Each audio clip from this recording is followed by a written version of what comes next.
আচ্ছা স্যার। আচ্ছা, তো আশা করি সবাই আমার কথা শুনতে পাচ্ছ। তো আজকে আমরা, ছুটি দেবেন? সরি বলো। হুম। কি আজকে ছুটি দিয়ে দিবেন? হ্যাঁ, আজকে ছুটি দিয়ে দিব। হুম, আজকেই ছুটি দিয়ে দিব। মোটামুটি পরবর্তীতে আমাদের ঈদের পরে আমাদের আগের যে টাইমটা ছিল সেই টাইমে, কোন টাইমে ক্লাস হতো মনে আছে তো সবার? বলো তো কোন টাইমে ক্লাস হতো? শনি স্যার সোম এটা বুধ একটা সাড়ে দিক আটটা থেকে 30। হ্যাঁ, শনি সোম বুধ রাত 8:30 থেকে 10টা পর্যন্ত, তাই না? হুম। তাহলে আমাদের হ্যাঁ নেক্সট স্যার। নেক্সট ক্লাস হবে হচ্ছে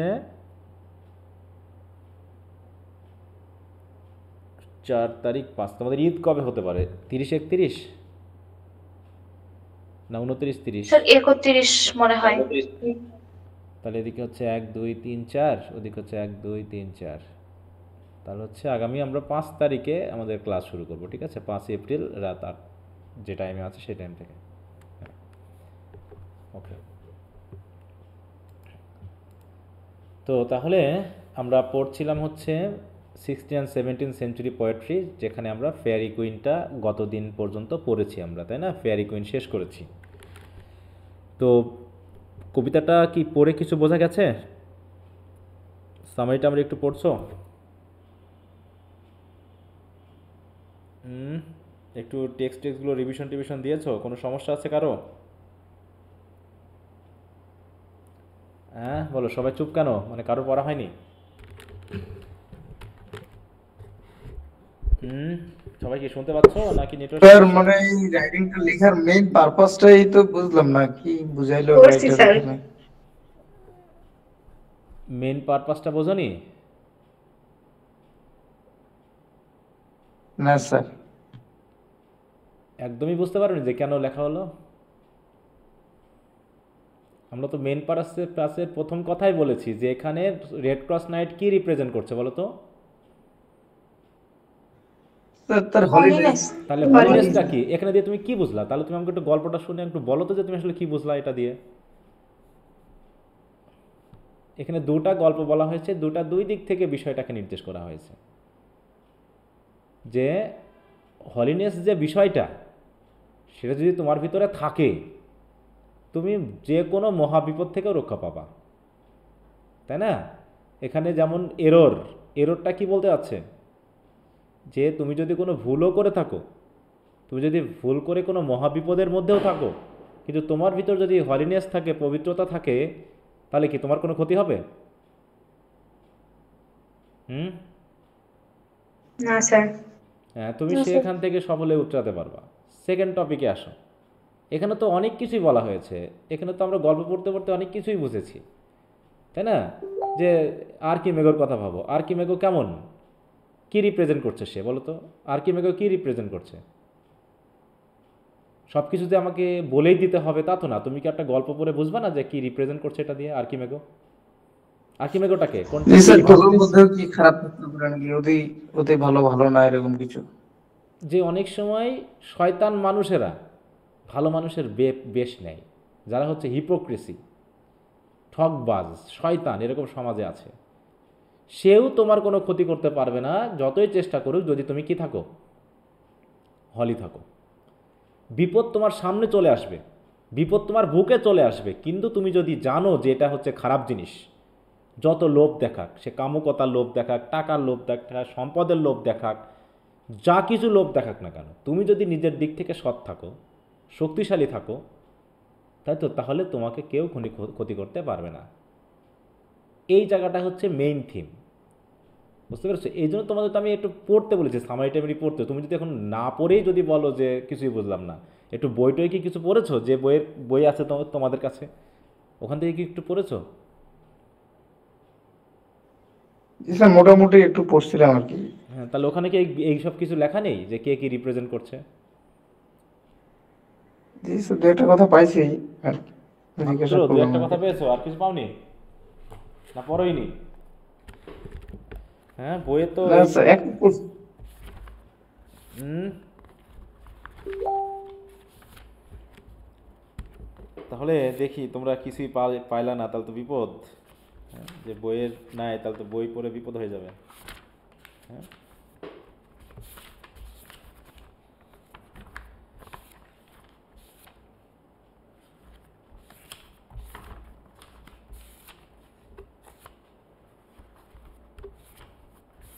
এবং গল্প কাহিনীটা কি বুঝেছো? গল্প কাহিনীটা কি বুঝতে পারছো না সেটা বোঝোনি কিছু?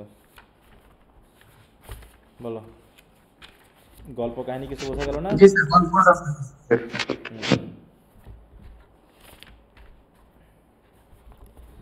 আচ্ছা, তোমাদের এখন একটা আমি কাজ দিই। তোমার সবার কাছে তো বই আছে, বইয়ের নাম কি বলো তো?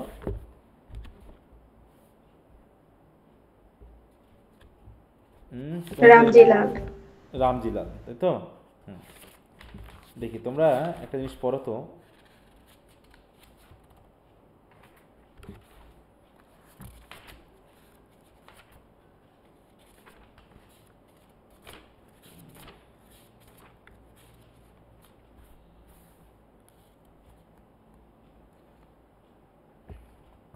একশো 56 পেজে যাও সবাই। 56 পেজে গেছো? 156 পেজ।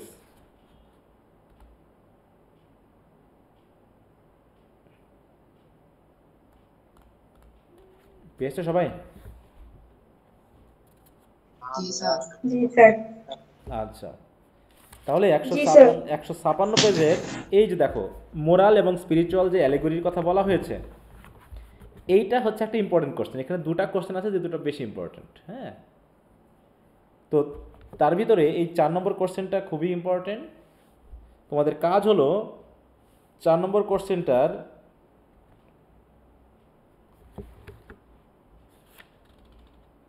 এই যে 157 পেজ, 157 পেজে the allegorical significance of the various characters. The allegorical significance of the various characters. এখানে যেহেতু বুক 1 নিয়ে কথা বলা হয়েছে, তো এর ভিতরে আমরা যতটুকু পড়েছি আমরা শুধু সেইটুকু কথা একটু খেয়াল করবো। কারণ পুরো বই নিয়ে আলোচনা হচ্ছে, পুরো বই তো আমাদের নেই, পুরো বই তো আমাদের পরীক্ষায় নেই, তাই না? আমাদের শুধু আছে, আমাদের সিলেবাসে আছে শুধুমাত্র বুক 1-এর, তাও আবার ক্যান্টু 1, তাই তো? ক্যান্টু 1-এর আবার কয়টা, একটা বুকের কয়টা ক্যান্টো আছে? একটা বইয়ের অধীনে কয়টা ক্যান্টো বলো তো? স্যার 12টা। 12টা, তাই না? তাহলে 12টার মধ্যে আমরা 55টা। একটা পড়েছি। হ্যাঁ, এখানে 55টা স্টেঞ্জা আর আছে। স্টেঞ্জাস, তাহলে একটু পড়ো দেখি। Allegorical significance of the various characters এর প্রথম অংশটুকু পড়ো, যেটুকু আমরা পড়েছি। এরোর, আর্কিমেগো, এইটুকু আগে একটু পড়ো দেখি। স্যান্স ফয়ের আগ পর্যন্ত পড়ো সবাই, ফার্স্ট অফ অল থেকে শুরু করো। তোমরা একটু পড়বা, আমি একটু শুনি। আমি পড়বো। হ্যাঁ, মানে মনে মনে পড়ো, মনে মনে পড়ো, বা একজন, হ্যাঁ, উচ্চারণ করে পড়ো। আচ্ছা, তুমি পড়ো, হ্যাঁ পড়ো। First of all, we must understand what the various characters in Book 1 symbolize. In allegorical terms, the Red Cross Knight personifies holiness. Hmm. Una personifies truth. The dwarf, dwarf, তাই sorry, তো? এটা কি হ্যাঁ, dwarf বলবো না? Dwarf. dwarf বলবো। Dwarf, Dwarf, dwarf. আচ্ছা। The dwarf personifies prudence prudence, or হ্যাঁ, common প্রুডেন্স মানে কমন সেন্স, হ্যাঁ। and the monster against whom the Red Cross Knight fights at the very outset is a personification of error. Error মানে ভুল করে বিপদে পড়া, ঠিক আছে তো? ভুল করে বিপদে ঢুকে পড়া। অন্ধকারের মধ্যে আমরা অনেক সময় কি করি, ভুলে পড়ে যায়, তা ভুলও এরকম হতে পারে। হ্যাঁ, তারপরে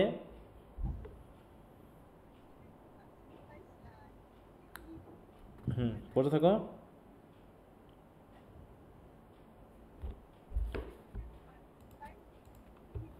কে পড়ছিল, পড়ো।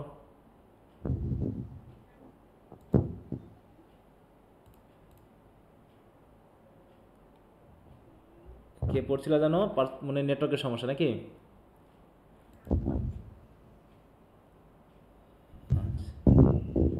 আচ্ছা, তোমার কথা হয়তো শোনা যাচ্ছে না। আরেকজন পড়ো দেখি, আরেকজন পড়ো তাহলে। কে পড়বে এখানে? হাত তোলো একজন, কে পড়তে চায়? আচ্ছা, রিমা বলো, হ্যাঁ পড়ো।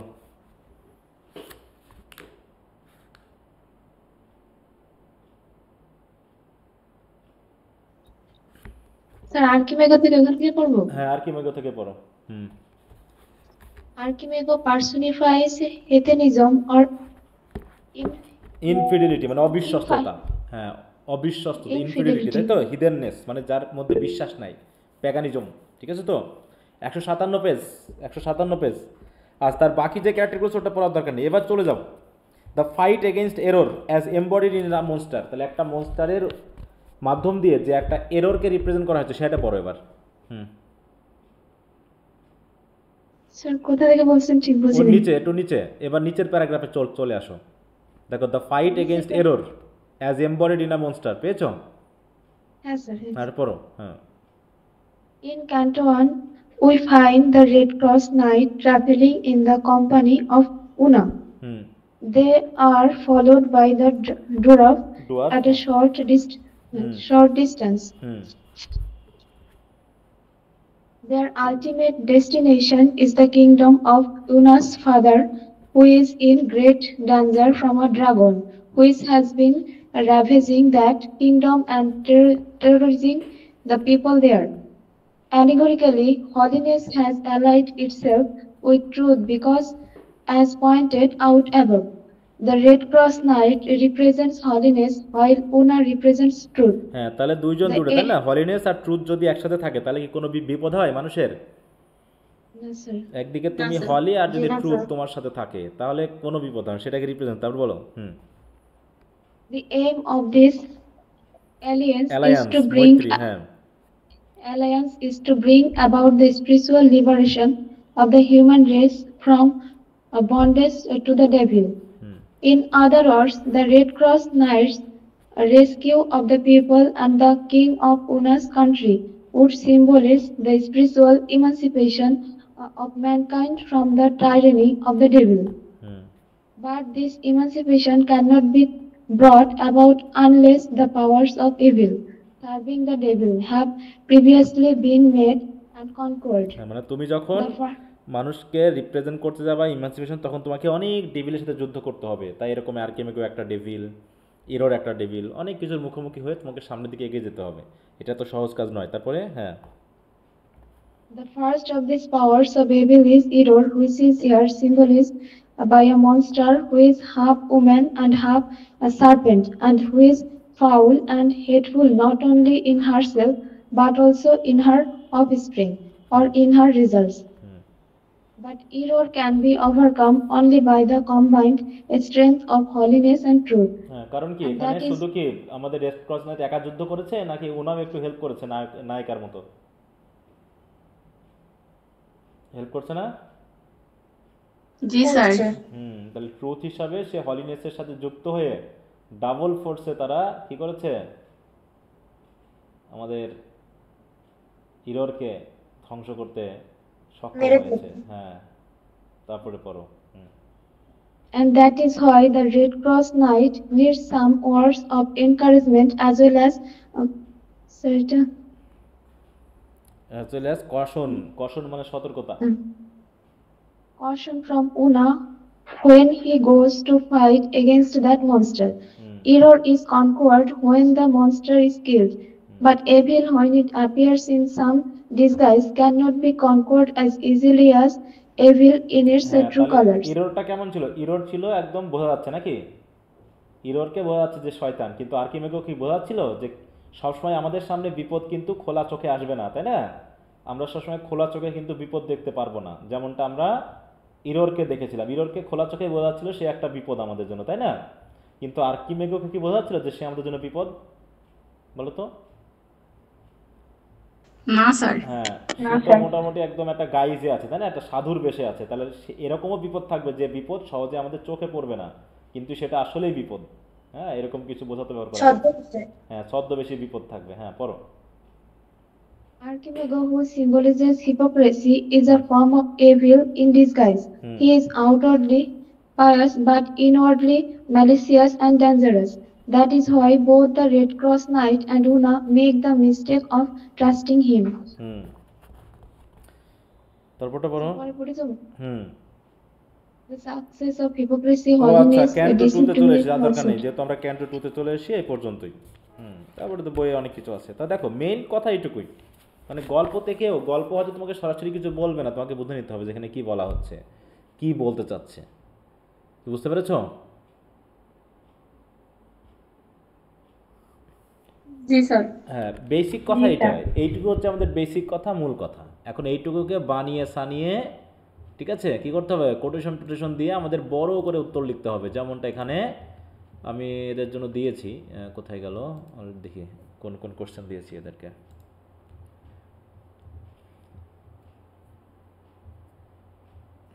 স্যার আমাদের মনে হয় দ্য মার্চেন্ট অফ ভেনিসের কোশ্চেনগুলো দেওয়া হয় নাই। আচ্ছা, দিয়ে দেওয়া হবে হয়তো, দেখি ভুলে যেতে পারি। আচ্ছা আচ্ছা আচ্ছা,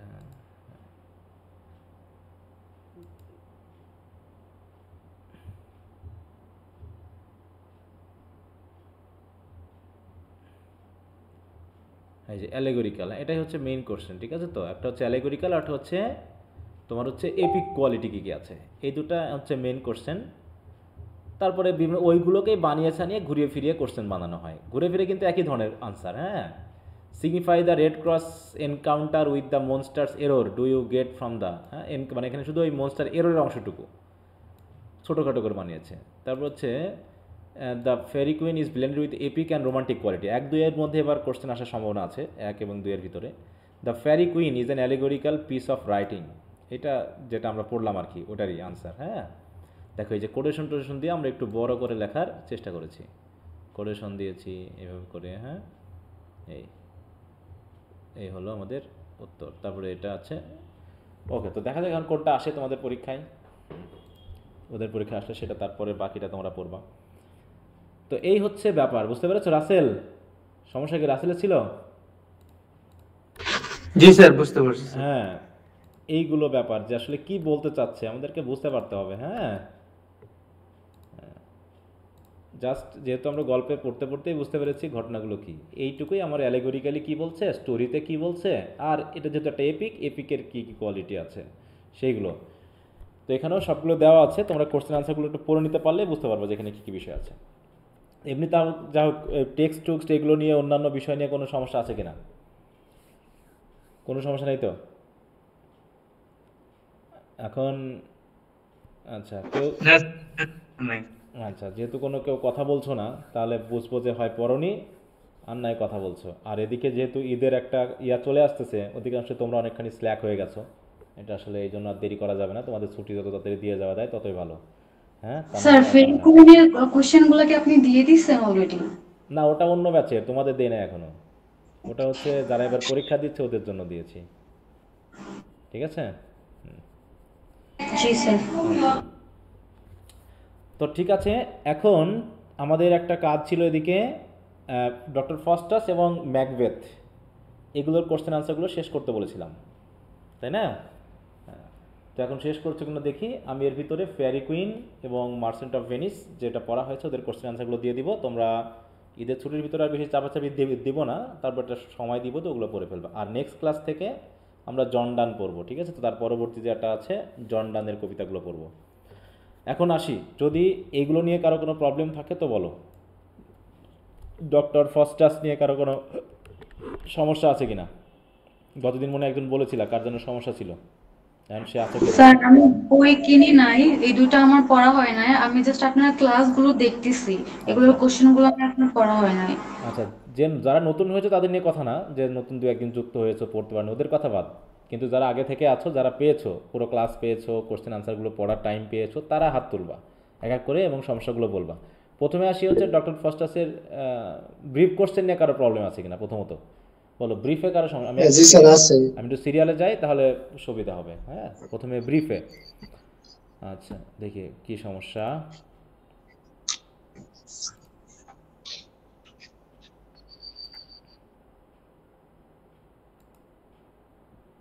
কি ব্যাপার, এটা কি তোমাদের দেওয়া হয়নি কোশ্চেন আনসারগুলো? হয়েছে তো। জি দেওয়া হয়েছে তো স্যার। নেটের সমস্যা নাকি, ওপেন হচ্ছে না কেন? What is this? কাটেও না, ছোটেও না, কি অবস্থা? হ্যাঁ, দেখো তো, এটা কথা হলো? হ্যাঁ,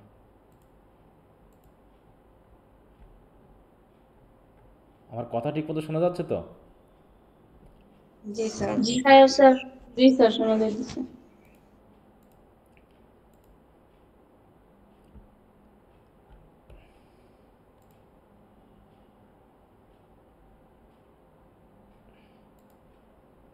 আসছে, এটাতে কেন আসলো না হঠাৎ করে, নেটের সমস্যা ছিল হয়তো।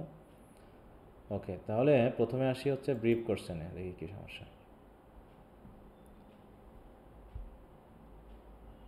ব্রিফ কোশ্চেনে কোথায়, কত নম্বর একটু বলো তো? স্যার 32 নাম্বারটা একটু পড়ে দিন। সলিলোকি কী জিনিস, তাই না? সলিলোকি কী জিনিস, কেউ কি বলতে পারবে সলিলোকি কী জিনিস? দেখি কেউ একজন বুঝেছো কিনা, তাহলে আমি তো বোঝাই দিবই। একজন বলো দেখি সলিলোকি কী জিনিস। স্যার ক্যারেক্টার যখন নিজে মনে মনে কথা বলে, যে এটা মানে অডিয়েন্সরা শুনতে পারে কিন্তু নাটকের ভিতর ওরা বুঝবে না। একটু মিস্টেক হয়ে গেল, বিড়বিড় করে কিছু বলা এরকম নাই, আবার বলো। বিড়বিড় করে বলা এরকম কিছু, স্যার ক্যারেক্টার যখন হচ্ছে স্টেজে একাই থাকে, নিজের মনে মনে ভাবা কোনো হ্যাঁ, একটা। নিজের মনে মনে ভাবা দুটা জিনিস আছে, একটা হচ্ছে অ্যাসাইড, একটা হচ্ছে সলিলোকি। একটা হচ্ছে অ্যাসাইড, একটা সলিলোকি। কোনটা অ্যাসাইড হবে আর কোনটা সলিলোকি হবে? সলিলোকি হলো স্যার ক্যারেক্টার নিজে কথা বলবে বাট অডিয়েন্স না শুনবে, কিন্তু কিন্তু ক্যারেক্টাররা শুনবে না, এটা কি, শুনতে পাবে না। এটা কি হ্যাঁ স্যার, মানে, হ্যাঁ বুঝলাম, সেটা কোনটা তুমি যেটা এটা বললা? অ্যাসাইড। এটা হচ্ছে অ্যাসাইড। Asset sir. অ্যাসাইড মানে হচ্ছে যেটা ক্যারেক্টার স্টেজে থাকবে, সে শুধু একা থাকবে না, হ্যাঁ তো ক্যারেক্টারও থাকবে, অন্য ক্যারেক্টারও থাকবে, সেও থাকবে, কিন্তু সে এমনভাবে কথা বলবে। সলিলোকের টাইমে তো ক্যারেক্টার একাই থাকবে স্টেজে।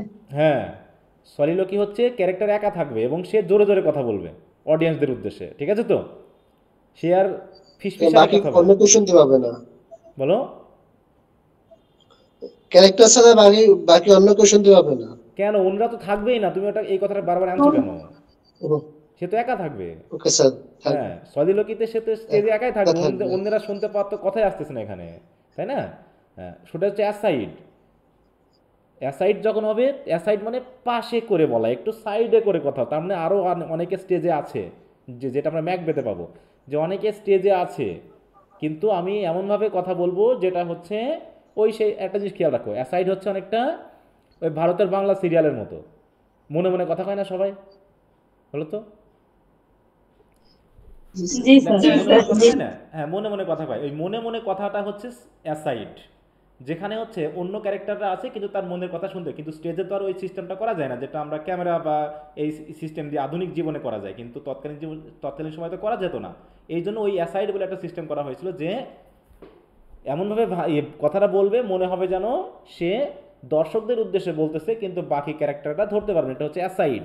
আর সলিলোকি হচ্ছে যখন স্টেজে একাই থাকবে, সে জোরে জোরেই কথা বলবে দর্শকদের উদ্দেশ্যে, এবং এর মাধ্যমে কী করবে? আর soliloquy is a dramatic device in plays where a character speaks their thoughts aloud while alone, দেখো alone on stage, or while they believe they are alone, allowing the audience to hear their inner feelings, thoughts and motivation. তার মানে তারা মনে মনে কী ভাবছে, কী বলছে, এগুলোকে যাতে অডিয়েন্সরা বুঝতে পারে। কি কথা বুঝতে পেরেছো? স্যার এটা লেডি ম্যাকবেথের মানে একটা ইসে আসছিল না, যে ওই রক্তের কথা বলতেছিল, যে রক্ত মুচ্ছে যা কিরকম যে বলছিল, ওইটা না? সেটা তো আছেই, আমরা এখন, হ্যাঁ সেটা তো আছে, ওখানে ম্যাকবেথে অ্যাসাইডও আছে, সলিলোকিও আছে। হ্যাঁ, অ্যাসাইডও আছে, সলিলোকিও আছে। তুমি এই জিনিসটা বুঝতে পেরেছো কিনা সেটা হলো কথা, সেন্সটা বুঝতে পেরেছো যে অ্যাসাইড কি জিনিস আর সলিলোকি কি জিনিস? জি স্যার। হ্যাঁ, না এখনো জি স্যার, বোঝোনি? বুঝতে পেরেছি। স্যার আচ্ছা, এর সাইডটা বুঝতে ভালো পারছি মতো এখন। সলিলোকিটা বোঝা যেন একটু, যদি আমরা ডিরেক্ট দেখতে পারতাম কোনো ভিডিও, তাইলে মনে হয় আরো ভালো বুঝতাম। ওরে বাবা, এতে তো এত, মানে এটা তো সায়েন্স রকেট না, মানে রকেট সায়েন্স না তো এটা। স্যার হ্যাঁ বলো। তার মানে এই যে সলিলোকুইটা হচ্ছে যে এখানে ডক্টর ফস্টাসে শুরুতে অ্যাক্ট 1 সিন 1-এ ডক্টর ফস্টাস তখন তার নিজের ব্যাপারে বলছিল, সেটা না স্যার? হ্যাঁ সেটাই তো, যে শুরু- ফার্স্টাস তুমি সায়েন্সে পারো, তুমি ধর্মে পারো, তুমি সব কিছুতে পারো, ওই সময় কি স্টেজে কেউ ছিল? মানে তোমার এটা সরি, এটা হচ্ছে একটা সিম্পল কথা, যে তুমি এখন রুমের ভিতরে একা আছো এবং জোরে জোরে কথা বলতেছো, ঠিক আছে তো? নিজের সাথে কথা বল। হ্যাঁ, জোরে জোরে কথা বলতেছো, যাতে কি হচ্ছে, মানে মনে হচ্ছে দর্শকরা বা ওরা কেউ শুনতে পাচ্ছে, স্টেজে তুমি একা আর তুমি তুমি এখন একটা কথা বলতেছো।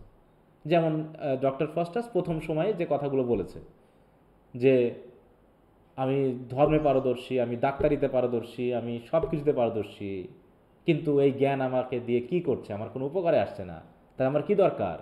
ফস্টাস বোঝো তোমার কি দরকার, তোমার দরকার এমন একটা জ্ঞান যেটা দিয়ে তুমি পৃথিবীর রাজত্ব করতে পারবা, তুমি যখন যা খুশি তা যা চাইবা তাই পাবা। আর এটা একমাত্র দিতে পারে কে? কে দিতে পারে? নেক্রোম্যান্সি। হ্যাঁ, নেক্রোম্যান্সি। এই যে প্রথম দিকে যে কথাটুকু বলেছে এটা হচ্ছে সলিলোকি। ঠিক আছে নাকি বোঝনি এখনো? বুঝতে পারছি। তোমাদের গলার ভয়েস শুনে মনে হচ্ছে জোর কম, মানে বুঝোস তো না। এখানে তো তিনটা কথা আছে ভাই। একটা স্টেজ, সেই স্টেজে একজন ক্যারেক্টার শুধু কথা বলছে আর কেউ নেই স্টেজে, কিন্তু স্টেজে যখন কথা বলে তখন স্টেজটা কাদের জন্য? স্টেজে নাটক করা কাদের জন্য? এটা দর্শকদের মনোরঞ্জনের জন্য নাকি? তাহলে এখন সে এসে কথা বলতেছে, তার মনের কথাগুলো সে বলতেছে, কাদের উদ্দেশ্যে বলতেছে? অডিয়েন্স যেন শুনতে পারে, কিন্তু তার উদ্দেশ্য কি অডিয়েন্স নাকি তার? এই যে ডক্টর ফস্টার যখন নিজের সাথে নিজে কথা বলতেছে, ডক্টর ফস্টারের উদ্দেশ্য কি অডিয়েন্সকে শোনানো? বলো। উদ্দেশ্য অডিয়েন্সকে শোনানো না, ও হচ্ছে মানে নিজে নিজেই নিজের ভাব প্রকাশ রিফ্লেক্ট করছে, করা, নিজের সাথে নিজেই। হ্যাঁ, নিজের বিষয়গুলো আছে, কিন্তু এটা এমন ভাবে উপস্থাপন করে যেন ওখানে দর্শকরা বুঝতে পারে। এই জন্য জোরে জোরে বলা হয়। আমরা একা একা বসে বসে অনেক কথা ভাবি না নিজে নিজে, বলো? আমরা তো মনের কথা ভাবি না? হ্যাঁ, আমি অনেক কিছু মনে মনে করতে পারে। এখন মনে মনে করলে কি দর্শকরা বুঝতে পারবে যে ও কি ভাবতেছে? না স্যার, মনে মনে তো ওরকম হয় না, মনের কথাটা জোরে জোরে বলবে। কারণ কি মনের কথাটা জোরে জোরে বলবে? কারণ এটা একটা বিনোদনের মাধ্যম, তাই এটা একটা বিনোদনের মাধ্যম। বুঝতে পারছো? ওই কথাগুলো আসলে ফস্টাসেরই মনেরই কথা, কিন্তু সে জোরে জোরে বলতেছে কারণ কি? যাতে দর্শকরা শুনতে পারে। তার উদ্দেশ্য তো দর্শককে শোনানো না, মানে দর্শকের সাথে কথা বলা না। ঠিক আছে তো? আমরা যখন একা একা থাকি, ঘরের ভিতরে থাকি বা যেখানে কোথাও একা যদি বসে থাকি, আমরা মনে মনে অনেক কথা ভাবি না? বলো, আমরা তো মনে অনেক কথা ভাবি। তখন এই মনের কথা আমি দর্শকদেরকে বোঝাবো কেমন করে মনের কথা? আমি কি চুপচাপ বসে শুধু ভাবতে থাকবো? যে তাহলে দর্শক বুঝবে যে আমি কি ভাবতেছি? বলো, যাতে দর্শকরা মনের কথা বুঝতে পারে। হ্যাঁ, এটা হচ্ছে যে এটা একটা সিস্টেম, যাতে দর্শকরা কি বসে থাকবে চুপচাপ, ক্যারেক্টারও বসে বসে ভাবতেছে নদীর পাড়ে, মনে করো ক্যারেক্টার নদীর পাড়ে বসে বসে ভাবতেছে, সে তো ভাববে চুপচাপ, তাহলে দর্শক কি বুঝবে? দর্শকের মনে মনে ভাববে। তাহলে এখন তুমি মনের কথাটা কীভাবে বলাবা? দর্শককে তো বুঝতে হবে যে সে কি ভাবতেছে। তখন এটা জোরে জোরে বলার একটা সিস্টেম করা হয়েছে এই নাটকে, যাতে দর্শকরা বুঝতে পারে যে আমাদের এটা এই ভাবতেছে। কিন্তু এখন যেহেতু আমরা সিনেমা নাটকগুলোতে ক্যামেরা, অ্যাকশন এগুলোর মাধ্যমে যেহেতু সিস্টেম করতে পারি যে চুপচাপই থাকে কিন্তু পাশ থেকে সাউন্ড লাগানো হয়, তাই না? কিন্তু নাটকে কি এটা সম্ভব ছিল? স্টেজ নাটকের সম্ভব না স্যার, স্টেজে তো এটা পসিবল না। তার জন্য সে জোরে জোরে বলে। আসলে জোরে জোরে তো আমরা মনের কথা কাউকে বলি না। যখন একা থাকি তখন কি আমরা জোরে জোরে কথা বলি? আমরা বলিই না, আমরা জাস্ট মনে মনে কথা বলি নিজের সাথে নিজের। নিজের সাথে নিজের কথাটাই হচ্ছে সলিলোকি, যেখানে আমরা কি করি যে ওই ক্যারেক্টার একা থাকবে, কিন্তু নিজের কথা যেহেতু দর্শককে শোনাতে হবে, কারণ এটা একটা নাটক, এটা একটা বিনোদনের মাধ্যম, এই জন্য সে নিজের মনের কথাগুলো জোরে জোরে বলে। যেমন হচ্ছে ডক্টর ফস্টাস তার মনের কথাগুলো জোরে জোরে বলতেছিল, কিন্তু এটা আসলে নিজের ভাবনা, একটা জাস্ট চুপচাপ ভাবা। হ্যাঁ, মনে মনে ভাবতেছে কি ফস্টাস কি ভাবতেছিস? হ্যাঁ, তুমি তো সব পারো, তুমি তো সবই পারো, তোমার কোনো জ্ঞানই তো কোনো কাজ করলো না। এটা কি জোরে জোরে বলার বিষয় না মনে মনে ভাবার বিষয়? এটা হচ্ছে মনে মনে ভাবার বিষয়, কিন্তু দর্শককে বোঝানোর জন্য জোরে জোরে বলছিল। হ্যাঁ, এইটা হচ্ছে ব্যাপার। ঠিক আছে। আর অ্যাসাইড হচ্ছে অন্য ক্যারেক্টারও থাকবে, কিন্তু এমন কিছু কথা যেটা আমরা মার্চেন্ট অফ ভেনিসে পাচ্ছিলাম না, বারবারই অ্যাসাইডে কথা বলা হচ্ছে। বা আমরা ইয়াতেও পেয়েছি যে মনে করো কেউ একজন কথা বলতেছে, আমি একটু মনে মনে তার সম্পর্কে একটা কথা ভাবলাম, আমি মনে মনে কিন্তু তার সম্পর্কে একটা কথা ভেবেছি, কিন্তু আমাকে তো দর্শককে তো বোঝাতে হবে যে আমি তার সম্পর্কে কি ভেবেছি, তাই না? আমি যখন মনে মনে কারো সম্পর্কে ভাববো, সে কি বুঝতে পারবে আমি তার সম্পর্কে কি ভাবলাম? বলো তো। না স্যার, কিন্তু দর্শককে তো আমার বোঝাতে হবে নাকি? তাই ওই সিস্টেমটা তৈরি করা হয়েছে যে আমি যার সম্পর্কে ভেবেছি বা যা ভেবেছি তা আমি অন্য ক্যারেক্টারকে বুঝতে দিব না, কিন্তু দর্শককে তো বুঝতে হবে। এই জন্য এই সিস্টেমটা করা হয়েছে, মানে দর্শকরা বুঝে নিবে যে নাটকের একটা সিস্টেম আছে, সে একটু পাশে এগিয়ে আসবে, এসে হাত একটু হয়তো কানের কাছে দিবে বা একটু আড়াল করবে নিজেকে, নিজে এসে আড়াল করে দর্শকের কাছে এসে বলবে, দর্শকদের দিকে ফিরে বলবে, মনে হবে যেন স্টেজে যে আছে সে আসলে শুনতে পাচ্ছে না। আসলে যে স্টেজে যে আছে সে কি শুনতে পাচ্ছে না? পাচ্ছে স্যার, পাচ্ছে, কিন্তু সেও ভান করবে যে সে শুনতে পায়নি, সেও ভান করবে যে সেটা শুনতে পায়নি। এইটা হচ্ছে, ঠিক আছে? একটু স্টেজ নাটকটাকে একটু মাথায় নিয়ে আসো যে এটা কেমন জিনিস, তাহলে বুঝতে পারো যে সলিলোকি এবং অ্যাসাইডের মধ্যে পার্থক্যটা কি।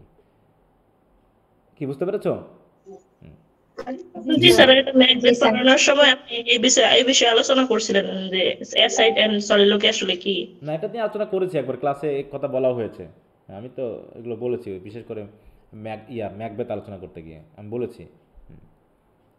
জি স্যার, অনেকবার বলছি। ওখানে পাশে লেখাই থাকবে, যে লেখা আছে যে অ্যাসাইড, পাশে লেখা আছে কিন্তু অ্যাসাইড, হ্যাঁ, বা সলিলোকি। জি স্যার, প্রত্যেকটা ক্যারেক্টারের ডায়লগের আগে দিয়ে অ্যাসাইড বা সলিলোকি লেখা ছিল, লেখা থাকে যে এটা হচ্ছে এই, হ্যাঁ, ওকে।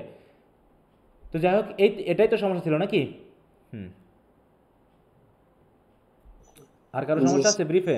স্যার 18 নম্বর ছিল স্যার। স্যার 18 নম্বরটা স্যার। 18 নম্বর কি বলছে? Why does Faustus sell is horse? তাই তো, ফস্টাস তার হর্সটাকে কেন সেল করেছিল? বলো, সেই হর্সটা সেল করার উদ্দেশ্য কি ছিল? সে যাতে তার যে মানে কি বলবো, যে ম্যাজিক্যাল অ্যাবিলিটি সেটাকে একটু ইউজ করার জন্য, ঠিক আছে? তো সে আসলে হর্সটা কি দিয়ে তৈরি করেছিল? ম্যাজিক দিয়ে তৈরি ছিল স্যার। ম্যাজিক দিয়ে, কিন্তু হর্সটা কি ছিল? হর্সটা হে ছিল, হে মানে হচ্ছে খড়কুটা দিয়ে তৈরি, ঠিক আছে? তো পরে হ্যাঁ স্যার, ওই খড়কুটা মাটি টাটি এই টাইপের হয়ে গেছিল না পানি লাগার পরে? হ্যাঁ, হর্সটা তৈরি করা হয়েছিল এবং তাকে একটা জীবন দেওয়া হয়েছিল, জাদু বিদ্যার মাধ্যমে সে একটা জীবন দিয়েছিল এবং সেটা সে একজনকে বিক্রি করেছিল এবং তাকে একটা ওয়ার্নিং দিয়েছিল যে কখনো এই পানির ভিতরে ঢোকাবা না, পানিতে যেন নামাবা না। কিন্তু সে কি তার ওয়ার্নিং শুনছিল? তার মানে এটা ট্রিক করা, তার মূল উদ্দেশ্য ছিল হচ্ছে ট্রিক করা, মানে তার জাদুটা খাটতেছে কিনা সেটাকে একটু চেক করা, হ্যাঁ, এটা ছিল তার উদ্দেশ্য। তাই বলছি, দেখো, Faustus sell his horse during his travel as part of a series of tricks and pranks he plays on various people after gaining his magical power. আমরা তো দেখলাম সে পোপের সাথেও করছিল না, পোপের সাথে মাংস খাচ্ছে, সেটা কেড়ে নিচ্ছে, করছিল না প্র্যাঙ্ক? হ্যাঁ, তার উদ্দেশ্য ছিল কি? জাদুর মাধ্যমে কাজ করা। He uses his magical ability to deceive a horse courser. He sells his horse to a horse trader but wants him not to. এটুকু না লিখলেও চলবে, কিন্তু আমরা গল্পটাকে একটু বাড়িয়ে দেওয়ার জন্য এটা করছি, যে কীভাবে সে ট্রিকটা করেছিল। বুঝতে পেরেছ? কি বুঝতে পেরেছো? কার সমস্যা ছিল? জি স্যার। আচ্ছা, আসলে স্যার 27 নম্বরটা একটু। 27 নম্বর কি বলছে? What inscription did doctor Foster notice on his arm just after signing the contract? এগুলো কি টেক্সট পড়োনি? টেক্সটার সময় ছিল না তুমি? স্যার বলছিলাম, এখন একটু স্যার ভুলে গেছি মনে হচ্ছে। তাহলে ভুলে গেলে এর সমাধান আমি কেমন করে দিব? তাহলে তোমাকে তো আবার টেক্সটগুলো দেখতে হবে তাহলে আবার, তাই না? ভুলে গেল এখনই। আর এটা কি ভোলার জিনিস বলো তো? যখন আমি টেক্সট পড়িয়েছি, এটা কি ভোলার জিনিস? কিছু কিছু জিনিস তো ভোলার কথা না। যে যখন সে কন্ট্যাক্ট করার জন্য সাইন করবে, ঠিক সেই সময় তার হাতে লেখা উঠছিল, কিছু লেখা উঠছিল না? হোমোফিউজ, এটা নিয়ে আমি তো ভালো করে কথা বলেছি। অতএব তুমি হয়তো ক্লাসগুলো করোনি, এই জন্য তোমার মনে পড়তেছে না। হাতে দেখো ছোট কথা, এখানে লেখায় তো ছোট্ট একটা কথা, না বোঝার তো কিছু নাই। Just after the signing the contract doctor Foster notice. এখন তুমি যদি ক্লাস না করো তাহলে বুঝো এটা আবার কি জিনিস, এটা কেন লেখা উঠলো? কারণ তুমি ক্লাস করো। এটা প্রমাণ হচ্ছে তুমি ক্লাসটা করোনি, নিশ্চিত প্রমাণ, ঠিক আছে? করেছিলাম স্যার, কিন্তু হয়তো না, তুমি মিস করেছো, এটা তুমি আমাকে বলো না, তুমি এই জায়গায় এই ক্লাসটা করোনি। তা নাহলে তোমার এই কথাটা যদি মনে না থাকে তাহলে পুরো গল্পে মনে থাকবে না কারো, তাই নাকি? যদি এই কথাটুকু মনে না থাকে কারো, তাহলে পুরো গল্পের কিচ্ছু মনে থাকবে না আর। কারণ এটা একদম খুবই ফোকাস পয়েন্ট, যে যখন সে তার সোলটাকে সে সেল করে দিচ্ছে, ঠিক সেই সময় তার হাতে লেখা উঠতেছে হোমোফিউজ, হ্যাঁ, ম্যান ফ্লি, পালিয়ে যাও, মানে কি তাকে সাবধান করতেছে যে যাতে সে কন্ট্রাক্ট না করে। কি বুঝতে পেরেছো? একটু ক্লাসগুলো দেখবা তোমরা, আলসেমি করো না প্লিজ। এখন আলসেমি করবা, রেজাল্ট খারাপ হবে পরে। এটা একটা খুবই সাধারণ কথা। এখানে যদি তুমি না বোঝো, এখানে কিচ্ছু নাই। যে কেউ যদি কেউ গল্পটা পড়ে থাকে বা আমার সাথে ক্লাস করে, এটা তার না বোঝার কিচ্ছু নাই। হ্যাঁ, তোমরা ক্লাসগুলো করো না।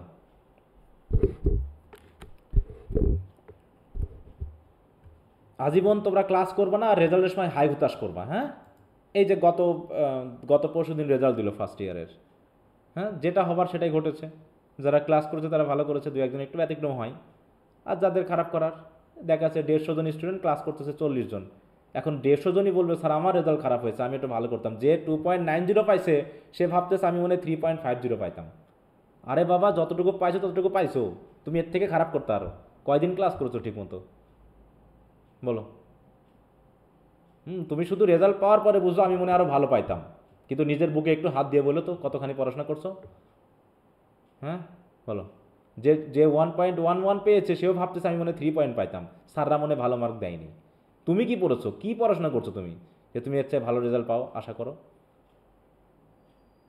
একটু ক্লাসগুলো করো। হ্যাঁ, তোমরা যে প্রশ্নগুলো করতেছো সেই প্রশ্নগুলো খুবই অবান্তর প্রশ্ন, কারণ আমার মনে হচ্ছে তোমরা ক্লাসগুলো করোনি, এই জন্য বুঝতেছো না। আচ্ছা ঠিক আছে, এখন এই যে বলতেছি বলে আবার যেন মাইন্ড করো না, হ্যাঁ, কিন্তু ক্লাসগুলো করবা, ক্লাস রেকর্ড আছে, সেই রেকর্ড ক্লাস করে যদি তোমাকে সময় নষ্ট করতে হয় এগুলোর জন্য, তাহলে তো তোমাদের সময় নষ্ট, আমার সময় নষ্ট বলো? এই যে ইকারুসের গল্পটা যদি এখন বলো স্যার ইকারুসকে, কেউ বলতে পারো ইকারুসকে, এটা যদি কেউ প্রশ্ন করে তাহলে কি বুঝো বলো তো? ক্লাস করেনি, কারণ ইকারুসের গল্প আমি ছবি সহ সুন্দর করে বুঝাই দিয়েছি কিনা? জি স্যার, লাস্ট ক্লাসে বুঝিয়ে দিয়েছেন। হ্যাঁ, তাহলে সেটা যদি বলে স্যার ইকারুস কি জিনিস সেটা বুঝতেছি না, তাহলে তো বিপদ মানে পুরো বিপদ। যে ক্লাস রেকর্ড থাকা সত্ত্বেও সে এতদিন ক্লাস না করে এখন প্রশ্ন পড়তে এসে সে আর বুঝতেছে না, কারণ সে মূল ক্লাস করেনি। ওকে, তো যাই হোক, তারপরে বলো ব্রিফে, দ্রুত বলবো, একটু দ্রুত সবাই একটু রেসপন্স করো, দ্রুত বলো, যাতে আমরা মোটামুটি আজকে দুটারই আর শেষ করতে পারি। ব্রিফে আর কারো সমস্যা আছে? হ্যাঁ, সমস্যা থাকবে না কেন? যেগুলো হচ্ছে একটু অ্যাবস্ট্রাক্ট টাইপের আইডিয়া, ইনফরমেটিভ আইডিয়াতে সমস্যা থাকলে বুঝতে হবে ক্লাস করোনি, কিন্তু যেটা অ্যাবস্ট্রাক্ট আইডিয়া, যেটা দিয়ে আসলে কী বোঝাচ্ছে, হয়তো আমার ক্লাসে আলোচনা করা হয়নি, সেগুলো তোমাদের থাকতেই পারে, সমস্যা থাকতে পারে। হ্যাঁ আচ্ছা আচ্ছা, যদি ব্রিফের সমস্যা না থাকে শর্টে বলবা। এবার শর্টে আসো, ডক্টর ফার্স্ট আছে শর্ট।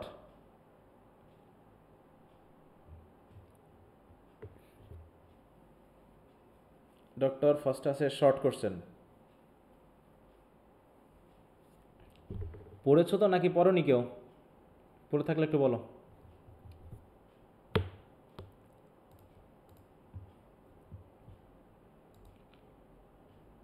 হাত তুলে ফেলো, নাকি ভয় পেয়ে গেছো স্যার মনে বকা দেবে, মনে করবে আমি পড়ি নাই, এই জন্য সবাই চুপ হয়ে আছে? হ্যাঁ, নাও বলতে পারতেছো না, যে হ্যাঁও বলতে পারছো যে স্যার আমরা পড়েছি সমস্যা নাই, এটাও বলতে পারতেছো না, আবার সমস্যাও বলতে পারতেছো না। হ্যাঁ, যে স্যার আবার মনে ধরে যে মনে হয় ক্লাস করি নাই, এরকম মনে করতেছো না তো নাকি? না স্যার। হ্যাঁ, চুপ থাকলে তো সমস্যা। হ্যাঁ, আমি একটু বকাঝকা দিবই, কারণ তোমরা এই যে ক্লাস না করো, এটুকু তো আমি যদি না বকি তাহলে তুমি তো পরবর্তী ক্লাস করবাই না, তুমি ক্লাস না করে এসে আমাকে প্রশ্ন করবা।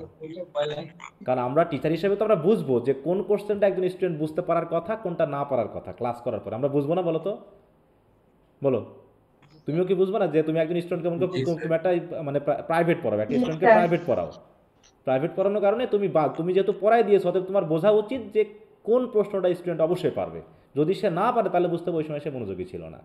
এটা হলো বুঝতে পারে। অথবা আমরাও তো বুঝি যে এই কোশ্চেন আনসারটা যা তুমি জিজ্ঞাসা করেছো এটা তোমার আসলে মনোযোগে না থাকার কারণে এটা হয়েছে, তাছাড়া তুমি বুঝতে পারতা। আর কিছু আছে যেমন এই যে রাসেল যে প্রশ্নটা করেছিল প্রথমে, এটা একটু অ্যাবস্ট্রাক্ট, এটা না বুঝতে পারারই কথা, যে স্যার আসলে কী বোঝালো, তাই না, যে কে কী রিপ্রেজেন্ট করে। যদিও গল্পটা একটু আইডিয়া করলে পারা যেত, কিন্তু ওটা যেহেতু ক্লিয়ার না এই জন্য আমি ওটা তোমাকে পড়াই দিলাম, ঠিক আছে। কিন্তু ইনফরমেটিভ যদি প্রশ্ন হয় যে আর্কিমেগো কে, কেউ যদি প্রশ্ন স্যার আর্কিমেগোটা কে, এই প্রশ্ন যদি কেউ করে থাকে আমাকে, তাহলে কি বুঝবো যে সে কি আদৌ ক্লাস করেছে? হ্যাঁ, ক্লাস করেনি। আর্কিমেগো কে, এখন যদি বলো স্যার আর্কিমেগো কি রিপ্রেজেন্ট করছে, সেটা তুমি প্রশ্ন করতে পারো, কারণ ওখানে তো এটা বলেনি। তবে এটুকু আমরা বুঝতে পারবো যে না, তাকে দিয়ে হয়তো বা এমন কাউকে বোঝানো হচ্ছে যারা হচ্ছে উপরে উপরে খুবই ধার্মিক, কিন্তু ভিতরে ভিতরে একদম শয়তান, মানে যাদেরকে আমরা বলি হচ্ছে চিটার বাটপার নাকি, হ্যাঁ, ভণ্ড, এরকম কাউকে আমরা বুঝতে পারি। তো এটা আচ্ছা, তাহলে শর্টে কারো সমস্যা নাই? না স্যার। আচ্ছা, ভেরি গুড। একটু ভালো করে পড়ো কিন্তু, ঠিক আছে? প্রথম থেকেই ভালো করে পড়ো, পরে যেন হইচই করো না, হতাশ হইও না, বিপদ হয়ে যাবে কিন্তু তাহলে। আর এখন কোন ইয়ারে পড়তেছো জানো? থার্ড ইয়ারে পড়তেছো, ঠিক আছে? হ্যাঁ, তো দেখো এই যে ফার্স্ট ইয়ারের যে রেজাল্টটা হয়েছে, মোটামুটি ওরা হচ্ছে তৃতীয় ব্যাচ। প্রথম যে ব্যাচটা এবার পরীক্ষা দিবে, ওদের কিন্তু ফার্স্ট ইয়ারে আমি নোট টোট দিয়েছিলাম না, ওখানে ফার্স্ট ক্লাসের পরিমাণ একটু কম ছিল, ঠিক আছে? এবং মোটামুটি সর্বোচ্চ ছিল হচ্ছে 3 মনে হয় 19 বা এরকম কিছু, তাছাড়া 3 ছিল কয়েকজন, কিন্তু কম ছিল পরিমাণে। তারপরের ব্যাচটা হচ্ছে এবার অনেক পাইছে স্যার দেখছি। এবার তারপরের ব্যাচটা হচ্ছে তোমাদের ব্যাচটা, ঠিক আছে? তো তোমাদের ব্যাচে তাও 3.40 3.30 এরকম কিছু নাম্বার ছিল মনে হয়, নাকি?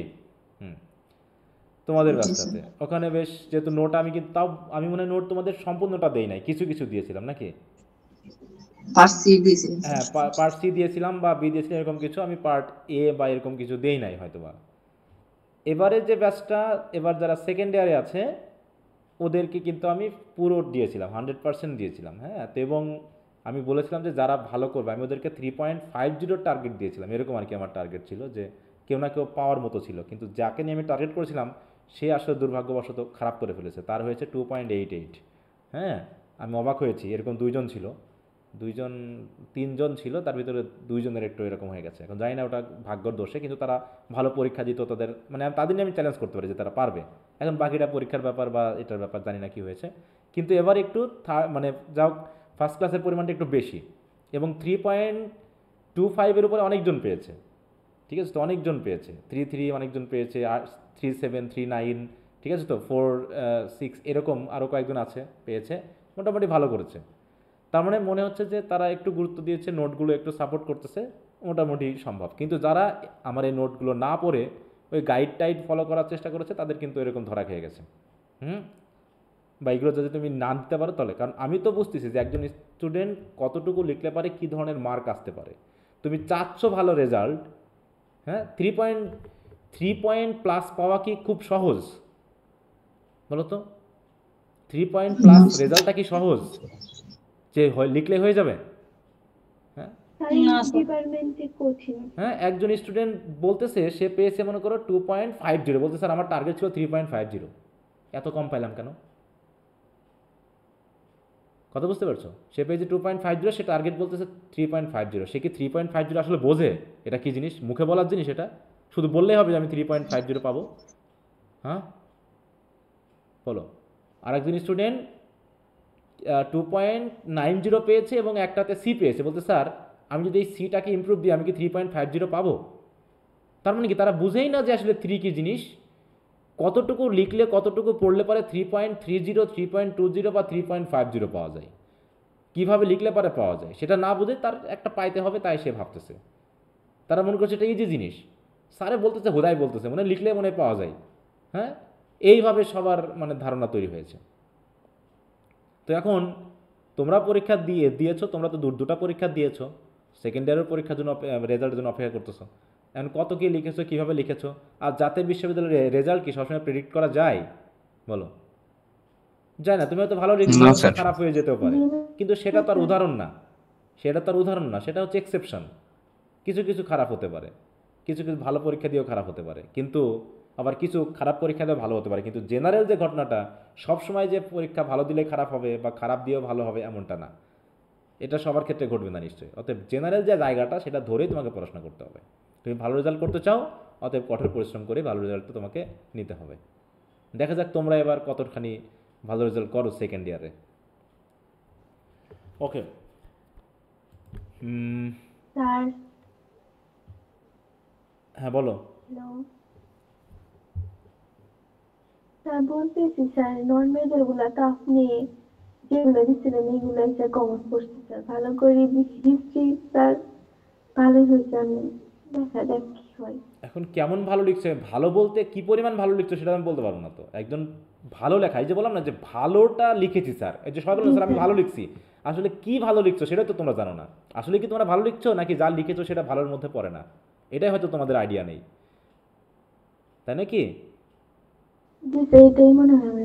যে তুমি বলতেছো তুমি ভালো লিখছো, কিন্তু আসলে ভালোটা কি লিখছো সেটা তোমার দিক থেকে মনে হলে তো হবে না, সেটা ওই টিচারের দিক থেকে মনে হতে হবে। কারণ তোমরা তো আমাকে লিখে দাও, পরীক্ষার খাতা তো অনেক সময় জমা দাও, দেখা যাচ্ছে 10 জন পরীক্ষা দিলে তার ভিতরে একজন হয়তো বা একটু ভালো লিখছো, বাকি সব আবুল তাবুল লিখছো, অথচ পরীক্ষার পরে তোমরা বলতেছো স্যার আমি তো ভালোই লিখছিলাম। আসলে আমি পরীক্ষা নিচ্ছি, ঘরে বসে তুমি উত্তর দিতে পারতেছো না, আর পরীক্ষা হলে তুমি কীভাবে ভালো লিখো? এটা তোমার বিশ্বাস হওয়ার কথা না। কারণ যখনই সে বলতে স্যার আমি ভালো লিখছি, আমি তার পিছনের ইয়াগুলো কিন্তু ব্যাকগ্রাউন্ডগুলো চেক করছি, দেখি তো সে আসলে পরীক্ষাগুলো দিয়েছে কিনা, তার হাতে লেখাটা কেমন, সে এখানে কেমন পরীক্ষা দিয়েছে, কতটুকু একাগ্র ছিল, চেক করে দেখতেছে না।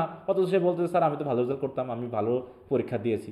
তুমি কি ভালো পরীক্ষা দিয়েছো তুমি বললে তো হবে না, টিচারকে জানতে হবে যে তুমি ভালো পরীক্ষা দিয়েছো। আমরা এটা বুঝতে পারি না।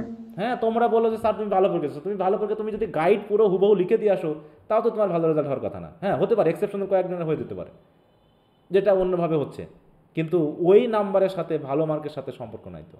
ওই গড় নাম্বার হবে 2.80 2.90, মানে একদম 3 পয়েন্টের কাছাকাছি, এই রেজাল্টে ভর্তি। এই রেজাল্ট খুব সিম্পল একটা রেজাল্ট, কিন্তু 3+ পাওয়াটাই হচ্ছে কঠিন। আর থার্ড ইয়ার হচ্ছে এখানে সবচেয়ে আরও কঠিন একটা জায়গা। ঠিক আছে, থার্ড ইয়ারের কোর্স বেশি এবং কোর্সগুলো বড় বড়, এবং থার্ড ইয়ারে লেখার পরিমাণটাও তোমাকে অবশ্যই এক্সপ্লেনেটরি হতে হবে, ফার্স্ট ইয়ারের মতো না।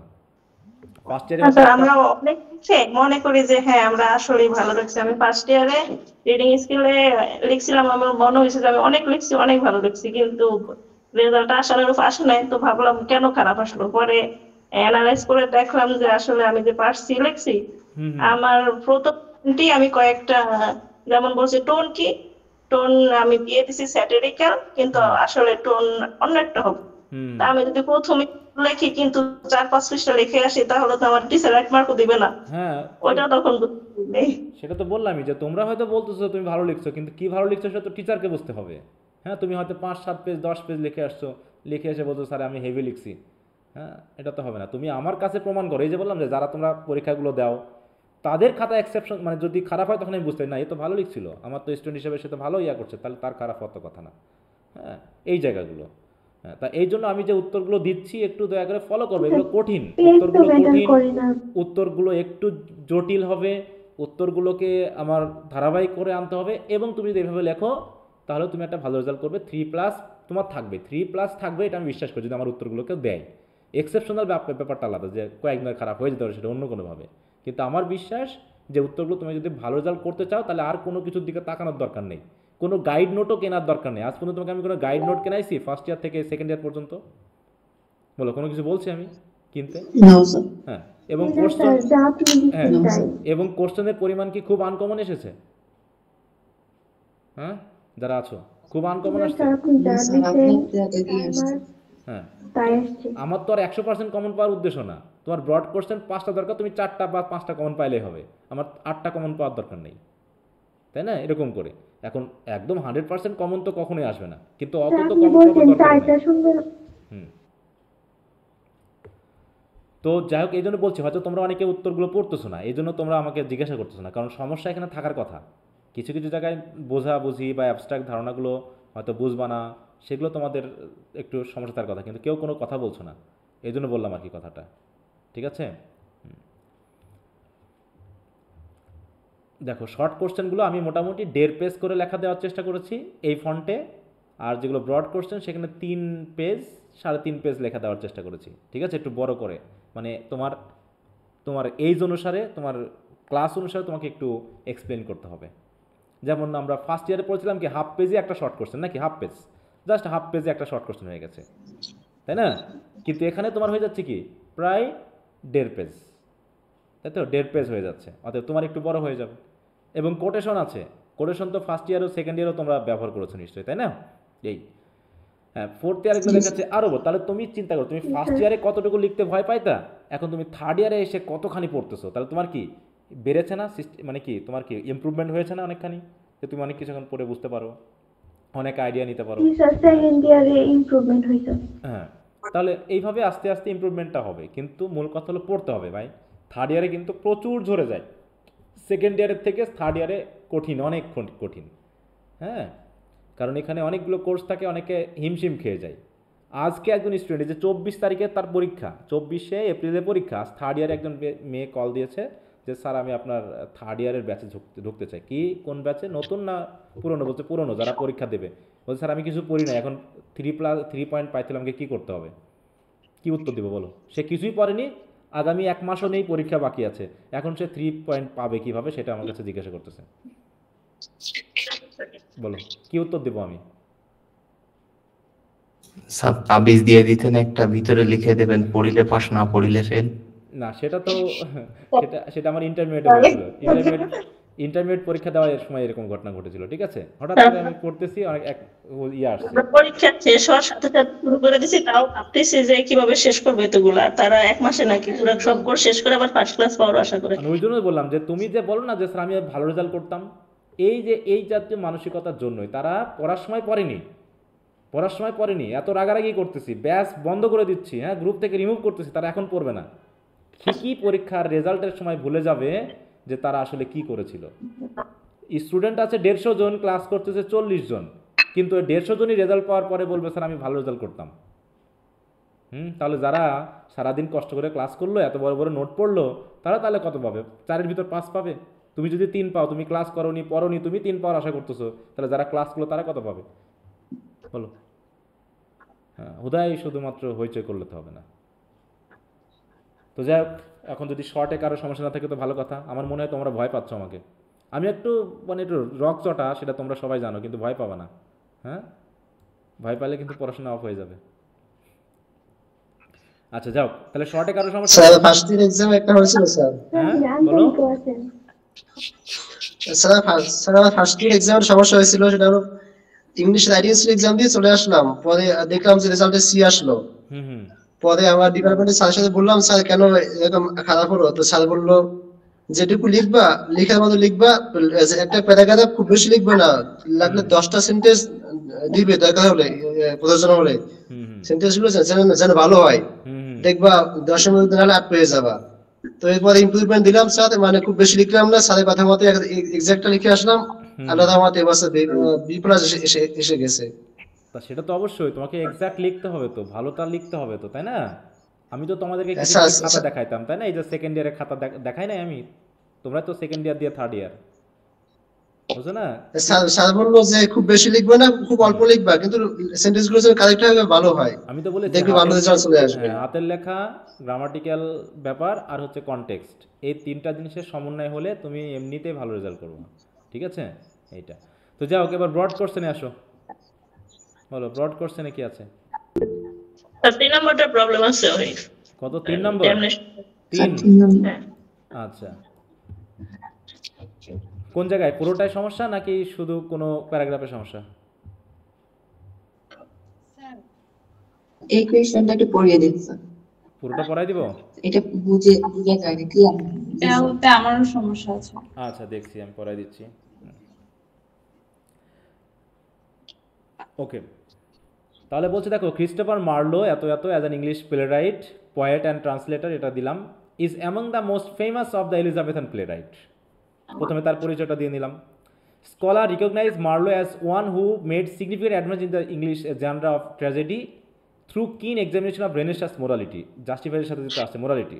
His Doctor Faustus is a complex tragedy that reflects the values, ideas and tension of the renaissance period. তাহলে রেনেসাঁস পিরিয়ডের যে ভ্যালু, মূল্যবোধ, এইগুলোকে দিয়েই যেহেতু আমাদের জাস্টিফাই করতে হবে।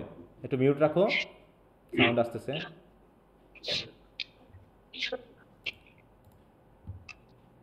স্বর্ণালী একটু মিউট রাখতে হবে। হ্যাঁ, তো তাই বলছে দেখো যে doctor Faustus is a complex tragedy that reflects the values, ideas and tensions of the renaissance period. তাহলে রেনেসাঁস পিরিয়ডের ওই সময়ে মানুষ কী ধরনের ভাবতো, মানুষ কোনটাকে গুরুত্ব দিবে, মানুষ কি তাদের হাই আইডিয়ালকে গুরুত্ব দিবে নাকি স্পিরিচুয়াল মোরালিটিকে গুরুত্ব দিবে? কারণ আমরা দেখেছি তাই না যে ধর্ম নিয়ে খুব বাড়াবাড়ি হয়েছিল রেনেসাঁস পিরিয়ডে, হয়নি? যেখানে ক্যাথলিসিজম, প্রোটেস্ট্যান্টিনিজম এগুলো এসেছিল কিনা, সেখানে ভিতরে টেনশন। ধর্ম তারপর কী মানতে হবে, ধর্ম মানবে নাকি অ্যাডভেঞ্চার মানবে, নাকি সারা পৃথিবী ঘুরে বেড়াবে, তাই তো? মানে তারা কি নতুন নতুন দ্বীপ আবিষ্কার করবে, অর্থনৈতিক উন্নয়ন করবে, নাকি ধর্ম মানবে? এই যে জায়গাটা নিয়ে একটা টেনশন কাজ করছিল ওই সময়, সেটাকেই কী করছে in this play the protagonist doctor Faustus is ultimately damn to hell for selling his soul to the devil in exchange for power and knowledge. তাহলে ওই জিনিসটাকে তুলে ধরার জন্য এই নাটকে ডক্টর ফস্টাসের মাধ্যমে দেখানো হয়েছে যে অনেক সময় আমরা করছি কি, দেখো নলেজ এবং পাওয়ারের জন্য আমরা ধর্মকে বিক্রি করে দিচ্ছি। হ্যাঁ, মানে নিজের সোলকে বিক্রি করা মানে কি, ডেভিলের কাছে নিজের ধর্মকে বিক্রি করে দেওয়া। ধর্মকে তাই তো, তাই বলছে his damnation is one of the central themes of the play. অতএব এই নিজের আত্মার যে ড্যামনেশন, এর যে ধ্বংস, এর যে অধপতন, এটাকেই এই নাটকের সেন্ট্রাল থিম হিসেবে দেখানো হয়েছে। And raises questions about free will, repentance and the nature of sin. এবং দেখানো হয়েছে কোনটার বেশি গুরুত্ব, ফ্রি উইল মানে নিজের মতো করে চলা, এবং পাপ হলে কি রিপেন্টেন্স করা, এবং আসলে পাপ কি জিনিস, এইটাই হলো যে আসলে পাপ বোধটাই বাকি। আমরা কি আসলেই পাপ করছি, পাপ বোধটা আসলে কি, পাপ আমাদেরকে কিভাবে নিয়ন্ত্রণ করে, কিভাবে হয়, এই জায়গাগুলো আমাদের মধ্যে যে পাপ নামক যে বিষয়টা এসেছে, পাপ বলতে আমরা কি বুঝি বলতো, পাপটা কিসের সাথে যায়, আমরা পাপকে কিভাবে নির্ধারণ করি যেটা পাপ?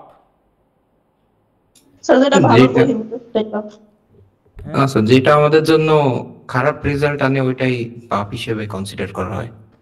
কর্ম যেটা ধর্মতে আমাদের নিষেধ আছে কিন্তু আমরা করি, ওইটাই তো পাপ। হ্যাঁ, পাপ, পাপের সাথে ধর্মের লিঙ্ক আছে, ঠিক আছে, পাপের সাথে ধর্মের লিঙ্ক, বুঝতে পেরেছ?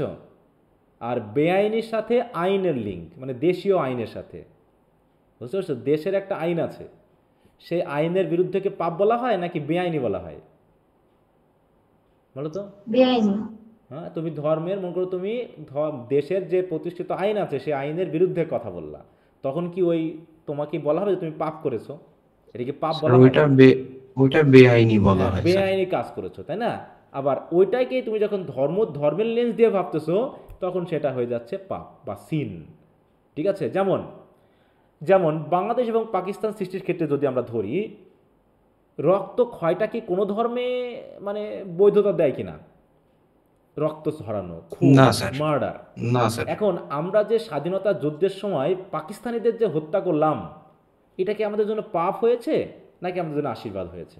একইভাবে পাকিস্তানিরা যে বাঙালিদের হত্যা করলো, তাই তো, বাঙালিদের ওই সময় হত্যা করলো, তাহলে ওটা কি ওদের জন্য পাপ হয়েছে নাকি দেশপ্রেম হয়েছে? আমার প্রশ্ন এই জায়গায়, যে আমরা পাকিস্তানিদের হত্যা করে কি দেশপ্রেম প্রকাশ করলাম নাকি পাপ করলাম? একইভাবে পাকিস্তানিরা বাংলাদেশকে হত্যা করে, বাঙালিদের হত্যা করে কি তারা পাপ করলো নাকি দেশপ্রেম দেখালো? স্যার, ওদের অ্যাঙ্গেল অফ ভিউ থেকে ওরা দেশপ্রেম করেছে, আর আমাদের অ্যাঙ্গেল অফ ভিউ থেকে হচ্ছে ওরা পাপ করেছে। আবার সেম থিংটা ভাইস ভার্সা আর কি স্যার। তাহলে এখন বাঙালিদের ক্ষেত্রে এবার তুমি দেশ বাদ দিয়ে ধর্ম দিয়ে ভাবো, তাহলে এখন কি সবাই আমরা তাহলে পাপ করেছি? ধর্ম দিক দিয়ে স্যার উভয় সাইডেই পাপ স্যার। হ্যাঁ, আমরা উভয়ে তাহলে পাপ করেছি, কারণ ধর্ম বলে ক্ষমা করে দিতে, নাকি? জি স্যার। হ্যাঁ, কিন্তু তাহলে আমরা উভয়ই পাপ করেছি। তাহলে এই যে বললাম যে আমরা পাপ বোধটা বুঝি কিনা। এখন আরেকটা কি, এই যে তুমি ক্লাস করতেছো না, এই যে তুমি ক্লাস করতেছো না, তুমি পড়াশোনায় ফাঁকি দিচ্ছ, এটা কি তোমার পাপ না অন্য কিছু? কি মনে হয়, এটাকে তুমি পাপ মনে করো কিনা? পাপ ঠিক না স্যার, পাপের পর্যায়ে যায় না। পাপ যেহেতু ধর্ম রিলেটেড, পাপের পর্যায়ে যায় না, এটা অনুচিত টাইপের, এই টাইপের আসে না। এই যে তুমি দেশের বিরুদ্ধে তুমি কি করলা, চুরি করলা, তাহলে চুরিটা তো দেশের অনুসারে বেআইনি, কিন্তু আবার ধর্ম অনুসারে পাপ না? হ্যাঁ স্যার। তাহলে পৃথিবীতে তুমি যা করছো তো সবই তো ধর্ম অনুসারে পাপ। ধর্মের অ্যাঙ্গেল দিয়ে দেখলে তুমি যে ফাঁকি দিচ্ছ, এটাও কি একটা পাপ না? হ্যাঁ স্যার। তুমি তো শুধু তোমাকে ফাঁকি দিচ্ছ না, তুমি তো অবশ্যই তোমার পিতামাতাকে ফাঁকি দিচ্ছ, সাথে সাথে তুমি তোমার টিচারকে ফাঁকি দিচ্ছ, মিথ্যা বলতেছো, তাই না?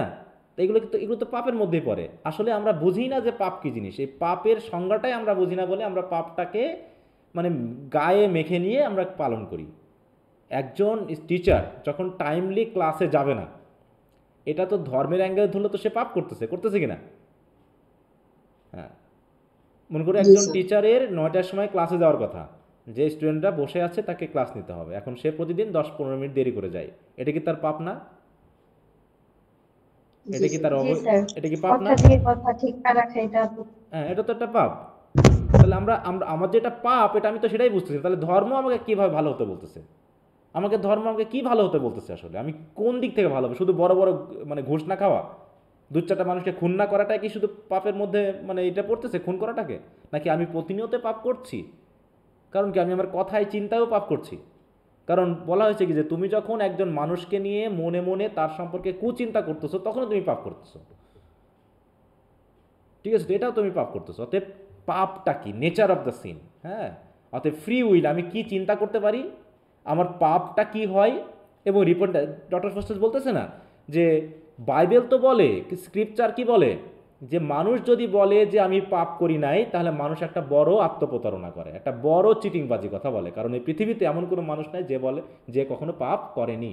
সবাই পাপ করবে, আর পাপ যদি হয় মৃত্যু, তার মানে সবাই মরবে। এই কথার উপর ভিত্তি করেই তো সে ধর্মকে ঘৃণা করলো নাকি, যে ধর্মই আমাকে বাঁচাতে পারতেছে না। ধর্ম নিজেই বলতেছে যে আমরা সবাই পাপ করব এবং সবাই পাপ করব, আর এই পাপ থেকে আমরা কেউ মুক্তি পাবো না। যদি কেউ বলে থাকে আমি পাপ করিনি, তাহলে সেই বড় মিথ্যা কথা বলতেছে। তাহলে কি দাঁড়ালো বিষয়টা আলটিমেটলি, যে আমি পাপ করব এটা স্বাভাবিক, অতএব পাপ করব।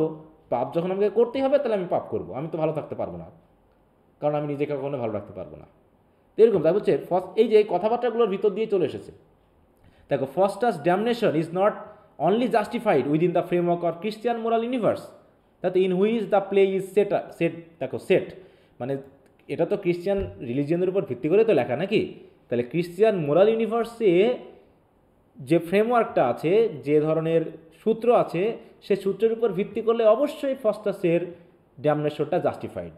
শুধুমাত্র ধর্মের আদলেই যে জাস্টিফাইড তা না, but is also the inevitable outcome of his choice, দেখো, pride and refusal to repent. এবং এটা শুধু নৈতিক বিচারেই যে শুধু তার জাস্টিফাইড হয়েছে তা না, কিন্তু সে যা করেছে, সে যা কিছু ধরেছে, যা কিছু নিয়েছে নিজের মনে করে, তার ভিতরে যে অহংকার এবং মানে পাপ থেকে নিজেকে দূরে না রাখার, তাই তো, দূরে না রাখার যে চেষ্টার অভাব, এই সব কিছুই আসলে তার ড্যামনেশনের জন্য দায়ী।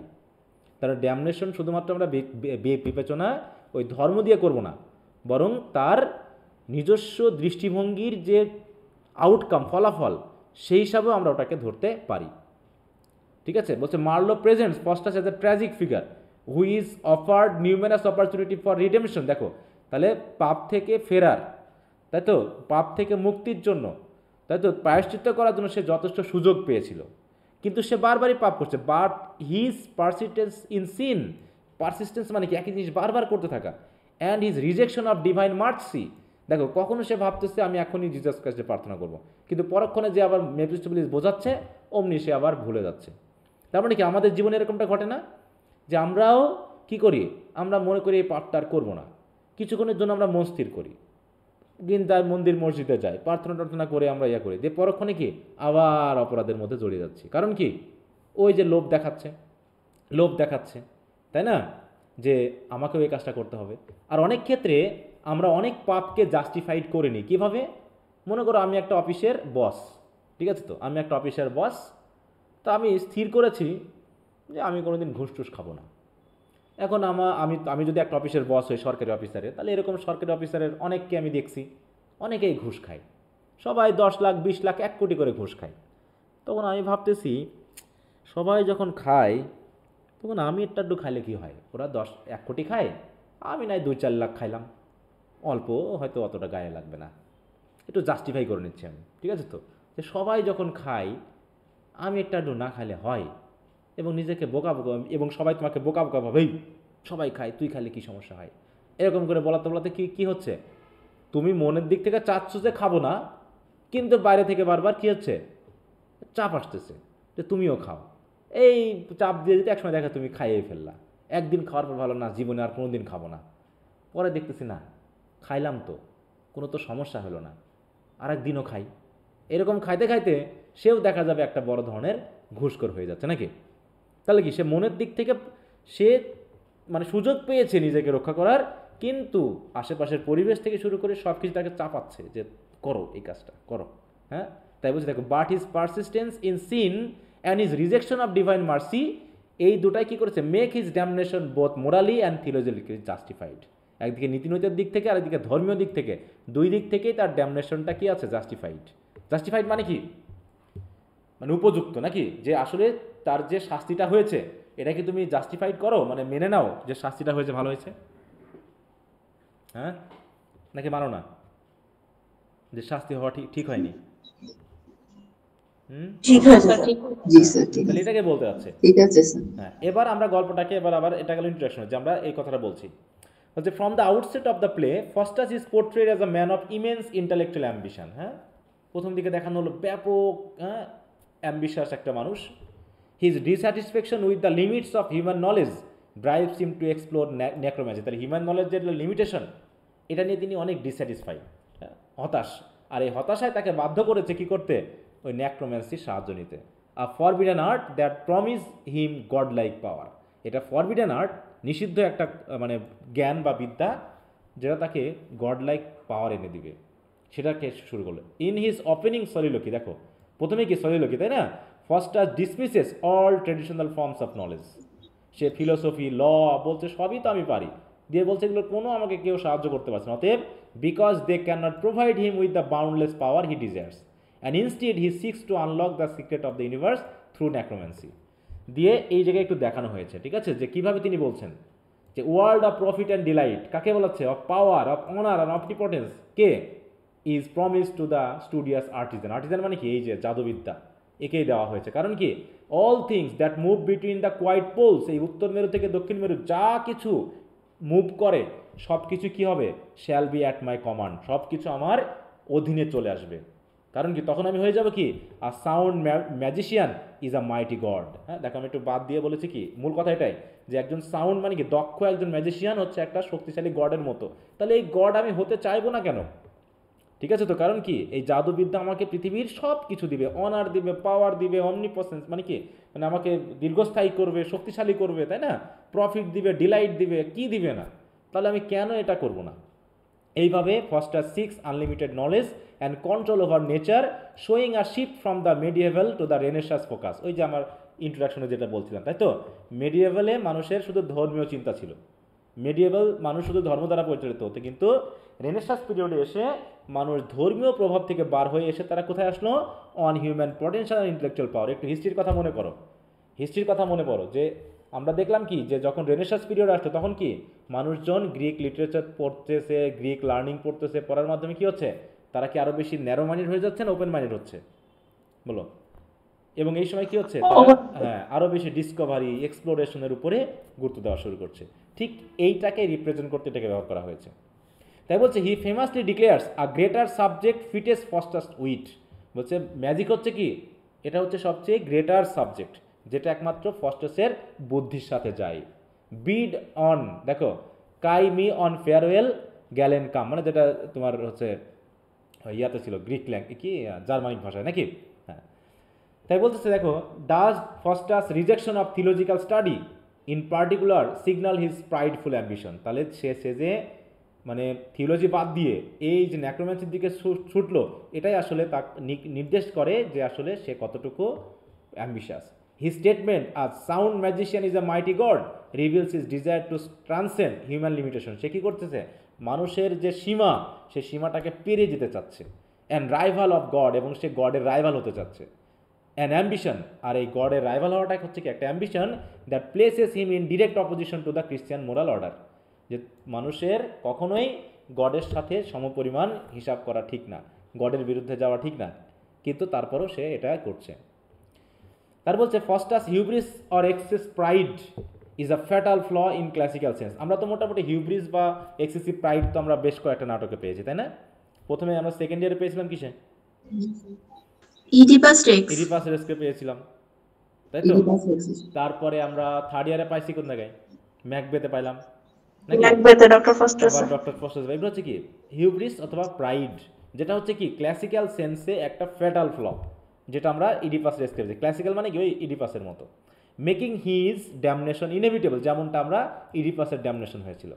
হি seeks power and control over the forces of nature, সে চাচ্ছিল কি নেচারের উপরে, তাই তো, গডকে রিজেক্ট করে সে নেচারের উপরে একটা কন্ট্রোল চাচ্ছিল, নিয়ন্ত্রণ চাচ্ছিল। And turning to Lucifer as his source of power, এবং এই কন্ট্রোলের জন্য সে গড বাদ দিয়ে সে লুসিফারের দিকে ফিরল।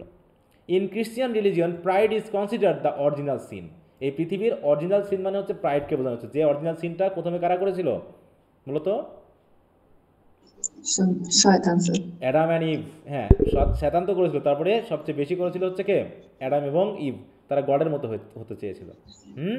এবং এটা তো অবশ্যই লুসিফার প্রথমে করেছে নাকি, মানুষ হিসাবে কে করেছে, মানুষ হিসাবে প্রথমে অ্যাডাম অ্যান্ড ইভ করেছে, আর ইভিল হিসাবে তো লুসিফার। দেখো the sin of Lucifer himself, হ্যাঁ, লুসিফার নিজেই এই পাপটা করেছিল। কারণ কি, সে গডের বিরুদ্ধে বিদ্রোহ করেছিল, যেটা আমরা ওই যে পড়বো তখন বুঝতে পারবো, Paradise Lost. Faustus aspiration to become like a god is akin to Lucifer's rebellion. অতএব লুসিফার যেমন গডের বিরুদ্ধে রিভিলিয়ন করেছিল, ঠিক ওই রকমটাই হচ্ছে ফস্টাসও গডের বিরুদ্ধে রিভিলিয়ন করে সে আরও বেশি অ্যাম্বিশাস হতে যাচ্ছে, যে গডের সমান পাওয়ার পেতে চাচ্ছে। Faustus damnation is justified by the moral law that condemns overarching pride. অতএব যে মোরালিটিতে অতিরিক্ত অহংকারকে পাপ হিসাবে ধরা হয়, সেই পাপে এই ফস্টাস পাপী, অতএব তার ড্যামনেশনটা এখানে জাস্টিফাইজ। যেটা এক কথায় বলা হয়েছে, দেখো যেটা বিবলিক্যাল প্রভাবে বলা হয়েছে, বাইবেলে এই কথাটা বলা হয়েছে, pride goeth before destruction, pride goeth before destruction and a haughty spirit before a fall. তাহলে এটা হচ্ছে বিবলিক্যাল স্টোরি, মানে বিবলিক্যাল একটা কথা, তাহলে সেটার কথার সাথে মিলে যাচ্ছে। সেই হিসাবে মোরাল দিক থেকেও তার কি ড্যামনেশনটা জাস্টিফাইড, তাই তো? মানে আমাদের এখানে গল্পটা কি শুধু কি সামারি বলে যাওয়া, নাকি সে তার যে অধপতনটা হয়েছে সেটাকে জাস্টিফাইজ কিনা প্রমাণ করা, তাই না? তাহলে প্রমাণ করতে হলে কি আমাকে তো বিভিন্ন ধরনের হেল্প নিতে হবে, তাই না? যে আমি একটা যখন জিনিস প্রমাণ করব, যদি সায়েন্টিফিক প্রমাণ হতো তখন আমি সায়েন্টিফিক প্রমাণ করতাম। এখানে যেহেতু নীতিনৈতিকতার একটা প্রমাণ আসছে, তখন আমাকে বিবলিক্যাল বা ধর্মীয় বা নৈতিক বিষয়গুলো নিয়ে এসে প্রমাণ করতে চেষ্টা করতে হবে। তার দেখ এখানে ওই যে ক্লাসিক্যাল কথা আসতেছে, বিবলিক্যাল কথা আসতেছে, এসে আমরা প্রমাণ করছি যে আসলেই তার যে অধপতনটা সেটা কতখানি মানে যথাযথ ছিল। হচ্ছে Faustus damnation is also justified by his conscious decision to sell his soul to Lucifer, কারণ সে সোলটা বিক্রি করছে, এটা তো, এবং সে কনসাসলি এটা করতেছে। The pact that Faustus makes, এবং যে চুক্তি করলো, প্যাক্ট মানে কি চুক্তি, তাহলে যে চুক্তিটা ফস্টাস করলো is a delivered and wilful act, not one forced আপন হিম, কেউ তার উপর চাপিয়ে দেয়নি। এমনকি মেপিস্টোফেলিস যে হেলের সংজ্ঞা দিল, মেপিস্টোফেলিস কি হেলের যে সংজ্ঞা দিল, সে কি সংজ্ঞা দিল কি খুব শান্তিপূর্ণ জায়গা হিসাবে? মেপিস্টোফেলিস যখন সংজ্ঞায়িত করে, তাহলে এটা দিয়েও তো ফস্টাসের বোঝা উচিত ছিল নাকি, যে যে মানে মেপিস্টোফেলিস নিজেই হেল পছন্দ করে না, কারণ সেও বলতেছে যে আমরা গডের শান্তিপূর্ণ জায়গা থেকে আমরা চলে এসেছি ইটারনাল কি, ইটারনাল ড্যামনেশনের মধ্যে, ইটারনাল সাফারিংয়ের মধ্যে। এই কথা মানে মেপিস্টোফেলিস বলছে, তারপরে ফস্টাস বুঝতেছে না। অতএব এটা তো চাপিয়ে দেওয়া হয়নি, সে নিজের স্বেচ্ছায় এই কাজটা করেছে। Faustus fully understand the consequence of his action, সে তো জানতো, and yet he chooses to proceed out of his desire for worldly powers. He signs the contract in his own blood, symbolising his voluntary submission to Lucifer, and in doing so he renounces his soul to eternal damnation. অর্থাৎ এর মাধ্যম দিয়ে সে কী করলো, তার সোলটাকে পুরো eternal ড্যামনেশনের উপরে ছেড়ে দিল। ফস্টাস দেখো explanation after making the pact, দেখো কনজিউমার সেট মানে the bill is ended and Faustus that have bequeathed his soul to Lucifer, এটা খুব সুন্দর করে সে বলার চেষ্টা করেছে। এটা রিফ্লেক্ট করছে the finality of his decision, মানে একদম ফাইনালি সে দিয়ে দিল দ্য বিল ইজ এন্ডেড, মানে আমার সোলটা বিক্রি করা শেষ। হ্যাঁ, দেখো কনজামমেটাম মানে কনজামমেটাম এস মানে হচ্ছে যে মোটামুটি সব কিছু শেষ, সব কিছু আমি, হ্যাঁ মানে বাকি আমি কোনো কিছু মানবো না আর, এরকম আর কি। দেখো মানে সব সমাপ্ত হলো, কথা হলো সমাপ্ত হলো, শেষ, এরকম আর কি কথা, যে আর আমার অন্য কিছু দরকার নেই। তাই বলছে the use of consummatum est which are Christ last word on the cross, ক্রসে তিনি 7টা বাণী বলেছিলেন জিজাস ক্রাইস্ট, 7টার মধ্যে এটা হচ্ছে তার শেষ। আর এই কথাটা যখন সে মানে ধর্মীয় কথা যখন ব্লাসফেমি কখন হয় বলো তো? ঈশ্বর নিন্দা কী জিনিস বলো তো? ঈশ্বর নিন্দা বলতে কি বুঝি আমরা? ঈশ্বর নিন্দা বা ব্লাসফেমি বলতে কি বুঝি জানো কেউ? নাস্তিকতা? না, নাস্তিকতা না। ব্লাসফেমি মানে হলো গড এই যে আমাকে, আমি একটা কিছু ডিজায়ার করলাম ওইটা আমাকে দিচ্ছে না, তখন আমি বললাম যে গড খারাপ বা আমাকে এরকম পাওয়ার দেয় না, আমি যা চাই তাই দেয় না, এটাই বললাম। আর গডের কোনো শক্তি নেই, ধর গডকে মানে হ্যাঁ স্যার, এরকম বিষয়টা মানে তাকে মানে কি বলবো, অবজ্ঞা করা, ঘৃণা করা এবং তার উপরেই নিজের ক্ষমতাকে দেখানো, এটা হচ্ছে ব্লাসফেমি। তাহলে এটাও নিশ্চয় তাহলে ফস্টাসের ক্ষেত্রে ঘটছে। তাহলে যেটা জিজাস ক্রাইস্ট বলেছিল, ধর্মীয় একটা বাণী বলেছিলেন, সেটাকে মানে ঠাট্টা করে বলা, ঠিক আছে তো? তাহলে এটাও bitterly echoes Faustus blasphemous inversion of the sacrificial act of Christ. তাহলে যেটা জিজাস ক্রাইস্ট স্যাক্রিফাইসের উদ্দেশ্যে, তাই তো কথাটা বলেছিল, নিজেকে স্যাক্রিফাইস করে, সেটা আবার ফস্টাস একটু ঠাট্টা করে বললো আর কি। অর্থাৎ এটা এক ধরনের ব্লাসফেমি। তাহলে এটাও কি তার সেই ড্যামনেশনের একটা অংশ। Whereas Christ death was for the salvation of mankind, যেখানে জিজাস ক্রাইস্টের মৃত্যুটা ছিল মানব জাতির মুক্তির জন্য, সেখানে Faustus acts ensures his own destruction, সেখানে এই কথার মাধ্যম দিয়ে সে আসলে নিজের ধ্বংসটাকেই ডেকে নিয়ে আসলো। এই দেখো কিছু রেফারেন্স আছে, এই রেফারেন্সের মাধ্যমে কিন্তু তোমাকে এগুলো প্রমাণ করতে হবে। এগুলো যদি তুমি না আনতে পারো, তুমি যদি শুধু সামারি বলে যাও, তোমার উত্তরটা কি পারফেক্ট হবে বলো? এবার হচ্ছে কি, theologically Faustus's damnation is justified by the doctrine of free will. Free will মানে মানুষকে সৃষ্টি করা হয়েছে কিভাবে? ফ্রি উইল দিয়ে। সে যা খুশি তাই করতে পারবে, আবার কিছু নিয়ম নীতিও বলে দিয়েছে। কিন্তু সে অপরাধ করলে সাথে সাথে তার অপরাধের বিচার হবে না। যদি এমনটা হতো যে অপরাধ করার সাথে সাথে তার শাস্তি হয়ে যাবে, তাহলে মানুষকে অপরাধ করতো বলো? এটা হচ্ছে ঠিক সে রাইম অফ দ্য অ্যানশিয়েন্ট ম্যানের মতো, যে তুমি ঘুষ খাচ্ছ এবং খুব সুখে শান্তিতে আছো।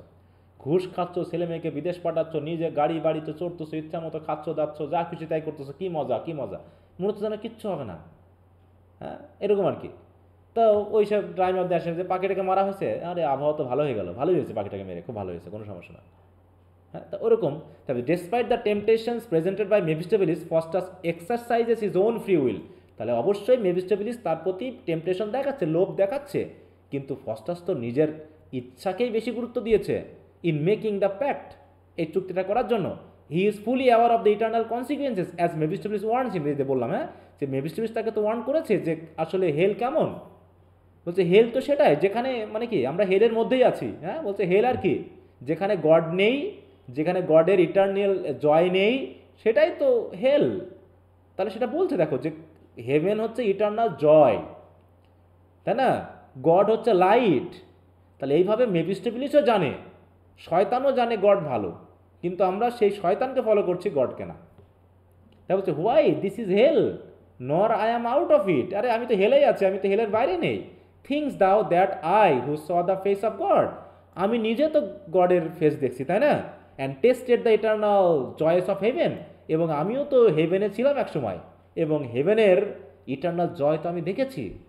হ্যাঁ, অ্যাম নট, তাহলে আমি সেই হেভেল থেকে চলে এসে অ্যাম নট টর্মেন্টেড উইথ 10,000 হেলস। তাহলে এখন কি আমি 10,000 হেলের সমান টর্মেন্টেড হচ্ছি না? In being deprive of everlasting bliss. দেখো হেভেনের বলা হচ্ছে এভারলাস্টিং ব্লিস, তাহলে এই কথাগুলো মেফিস্টোফেলিস তাকে বলেছে। তারপরে কি এইভাবে কি মেফিস্টোফেলিস জানলো? দেখো despite knowing the suffering that awaits him, Faustus's willingly chooses temporal pleasure and power over eternal salvation. তাহলে his damnation is thus a consequence of his own free choices, making it morally justifies within the Christian framework of the play. এইভাবে বলছে throughout the play Faustus is repeatedly given opportunities to repent. এছাড়াও তাকে কিন্তু সুযোগ দেওয়া হয়েছে প্রত্যেকবার, একবার ওল্ড ম্যান আসতেছে, একবার গুড অ্যাঞ্জেল আসতেছে, তাই না? And yet he consistently refuse to do so. Marlowe provides multiple instances where Faustus's wavers between repentance and despair, এবং কিছু কিছু জায়গাও দেখিয়েছে যেখানে সে কী করছে, দোদুল্যমান, যে সে আসলে রিপেন্ট করবে নাকি ডিসপেয়ার হবে, হতাশ হবে নাকি। But he ultimately chooses to remain loyal to Lucifer, either of fear or stubbornness, হয় ভয়ে হোক অথবা একগুমের কারণে হোক। The good angel and bad angel representing his conscience temptation, দেখো রেসপেক্টিভলি একই সাথে কনসিয়েন্স এবং টেম্পটেশন কী করতে রিপ্রেজেন্ট করতেছে, appear several times to persuade him in opposite directions. The good angel urges him Faustus's repent yet God will pity thee. দেখো বলছে god will PT দিবি, এটা তো নিশ্চিত করতেছে যে তুমি যদি ফেরো তাহলে গড তোমাকে করুণা করবে, কেউ তোমার শরীরে একটাও আঁচড় দিতে পারবে না। যেমন করে কোন মানুষটা বলতে বলো তো, ওল্ড ম্যানদের কোনো ক্ষতি করতে পেরেছিল মেফিস্টোফেলিস? না স্যার। হ্যাঁ, যখন ফস্টার্স বললো ওল্ড মানে মেফিস্টোফেলিসকে যে ওল্ড ম্যানের ক্ষতি করো তো, সে বলতেছে না আমি পারবো না, আমি পারবো না, কারণ সে হচ্ছে লয়াল টু গড। এটা দিয়েও তো বোঝা উচিত যদি সে একবার মন ফিরিয়ে ফেলতো গডের প্রতি, তাহলে যত শক্তি থাকুক মেফিস্টোফেলিস আর ইয়ার সব কিছু দূর করে। যেমনটা আমরা পাচ্ছি কোথায় এখন বলো তো, কোনটা পড়ে আসলাম এই শক্তির ক্ষমতার হলিনেস, কোনটা? হ্যাঁ, ফেয়ারি কুইন। তেমনটা হলো না যে যত ধরনের শক্তি হোক, যত ভণ্ডবাজি হোক, তোমার সমস্যা, তোমার ক্ষতি কেউ করতে পারবে না। দেখো এই সময় একই সময় লেখা না, এই ডক্টর ফস্টার্স, তারপর হচ্ছে তোমার ফেয়ারি কুইন, এটা কোন সময়ের লেখা? সবই তো এলিজাবেথের নিজের লেখা। সবাই কিন্তু এই ধরনের লেখা লিখছে, কেউ কবিতা দিয়ে লিখছে, কেউ ড্রামা দিয়ে লিখছে, ঠিক আছে? তাহলে দেখো বলছে offering him the possibility of redemption, however Faustus's continually listen to the bad angel and Mephistopheles who convinces him that it is too late to turn. তারা বারবারই বলছে না তুমি অনেক দেরি করে ফেলছো, এখন যদি তুমি ফিরে যাও না তোমার মানে কি বলো মাংস টুকরা টুকরা করে ফেলবো, তাই না? বলছিল না, এই ভয় দেখাচ্ছে বারবার। কিন্তু যদি সে একবার ফিরে যায়, গুড অ্যাঞ্জেল তো বলছে তুমি একবার ফেরো, তাহলে অটোমেটিক সে ফিরে গেলেই কিন্তু তার আর ক্ষতি করতে পারে না। বলছে in one of the most poignant moments দেখো of the play Faustus's deeply contemplates repentance. সেও ভাবতেছে এবার আমি রিপেন্টেন্স করবো, কিন্তু তার হৃদয়টা হয়ে গেছে শক্ত, না সেই রাইম অফ দ্য অ্যানশিয়েন্ট ম্যানের মতো। My heart so হার্ডেন্ড I can not repent, scarce can I name salvation, আমি তো স্যালভেশন, ফেইথ, হেভেন এই নামগুলো নিতেই পারছি না। তার মানে কি, ফস্টাস অলরেডি ইনেবল হয়ে গেছে, inability to repent as a result of his own hard and heart, which is the symbolic of his pride and spiritual blindness. He believes that his sins are too great to be forgiven, a belief that stems from despair rather than the reality of Christian theology. According to Christian doctrine, no sin is beyond God's mercy. দেখো, এমন কোনো scene নেই যে সিনের কোনো ক্ষমা পাওয়া যাবে না। গড সবসময় আমাদের মার্সি করার জন্য রেডি। তাহলে এটা জানার পরেও ফস্টাস কিন্তু পাচ্ছে না। Faustus failure two repent is Das his own doing. তাহলে সে যদি ফিরে যেত তাহলে তো অবশ্যই ক্ষমা করে দিতেন গড, কিন্তু সে ক্ষমাও চাচ্ছে না। এই কারণেই his damnation is further justifies by his rejection of God's grace and his refusal to turn to Christ even in his final hours. শেষে কি দাঁড়ালো? In the final scene of the play, Faustus is given one last chance to repent as his দেখো time runs out. একটা chance দেওয়া হয়েছিল, বলছে he frantically expresses his terror at the approaching damnation, crying out, oh I will leap up to God who pulls me down. আমি গডের কাছে লাফ দিয়ে যাচ্ছি, কে যেন আমাকে পিছন থেকে টানছে। Yet, despite his fear and desperation, Faustus still cannot bring himself to genuine seek forgiveness. মানে জেনুইনলি সে আসলে ফরগিভনেস চায়নি, সে শুধুমাত্র ওই যে বলছে হু পুলস ডাউন, মানে সে এখনো ভয় পাচ্ছে। হ্যাঁ, instead of turning to God he continues to plead for time and even calls upon Lucifer, illustrating his continued allegiance to this pact. His cry my God look not so fierce on me, মানে God যেন তার দিকে খুব রাগী চোখে তাকাচ্ছে। এটা নির্দেশ করে যে demonstrate his awareness of divine রথ, সে বুঝতে পেরেছে যে ডিভাইন বা গড কতখানি রাগান্বিত থাকে। হ্যাঁ, বলছে but it also reflects his deep seated fair of punishment. Deep seated fair মানে আমাকে তো শাস্তি এখন পেতেই হবে, এটার কিছু কারণে রাদার দ্যান দেখো are true desire for reconciliation with God, সে গডের প্রতি রিকনসিলিয়েশন কথা বাদ দিয়ে সে এখন ভয়ে আছে যে কতখানি শাস্তি তাকে পেতে হবে। সুতরাং Faustus' damnation is sealed by his failure to repent. In his final moment he wishes for annihilation.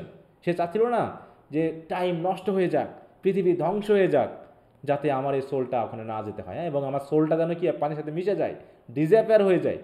Pleading for his soul to be dissolve into little water drops and disappear. This desire for oblivion rather than salvation, মানে সে salvation না চেয়ে সে চাচ্ছে কি নিজেকে মুক্তি করতে অন্যভাবে। সে তো গডের দিকে ফিরলেই তো হয়ে যেত। Faustus' ultimate rejection of God's mercy justifies eternal damnation. সুতরাং thus in conclusion it can be said that the damnation of Faustus in Dr. Faustus is justified both within the theological framework of the play and by Faustus' own actions and decisions. His pride, his willful pact with Lucifer and his refusal to repent all contribute to his ultimate fate.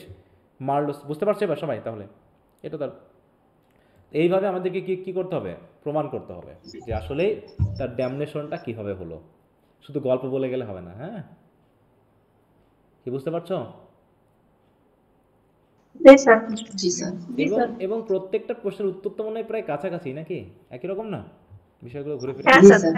একই রকম, হ্যাঁ একই রকম। একটু quotation এটা ওটা করেছি, তারপরে দেখো কোটেশন কিছু একই রকম রাখার চেষ্টা করা হয়েছে, যাতে একটা পড়ে বা দুটা পড়ে মোটামুটি আমরা অ্যাড করে ওর সাথে ইয়া করতে পারি। হ্যাঁ, আচ্ছা, তো দেখা যাক এবারে পরীক্ষায় কোনটা আসে ওদের। এখানে কি কি দিয়েছিলাম? আচ্ছা, জাস্টিফাই, রেনেসাঁ স্পিরিট, আর একটা হচ্ছে dramatic significance of the last scene. আমার কাছে এটা খুব গুরুত্বপূর্ণ মনে হচ্ছে 2 নম্বর কোশ্চেনটা, dramatic significance of the last scene.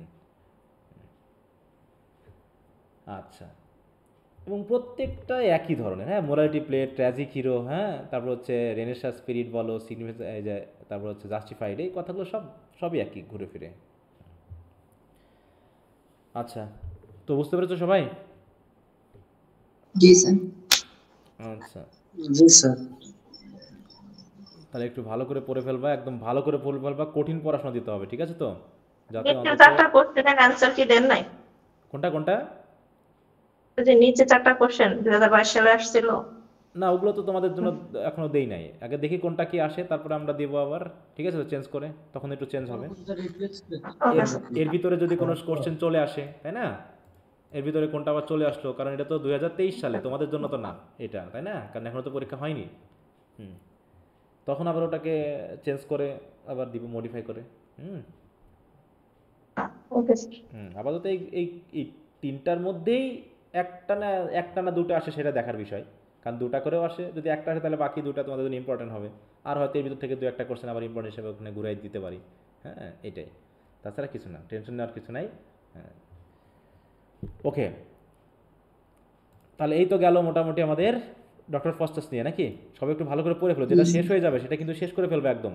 আমি যেহেতু বোঝাই দিচ্ছি বা পড়াই দিচ্ছি, তোমরাও একটু শেষ করবা। আচ্ছা, তাহলে এরপরে ছিল হচ্ছে ম্যাকবেথ। ম্যাকবেথ কি পড়েছো না পড়োনি? হ্যাঁ শেষ করছো? জি স্যার। আচ্ছা, তাহলে আমরা যদি পারি তো দেখি একটু ব্রিফ ট্রিপ, যদি কারো সমস্যা থাকলে বলো,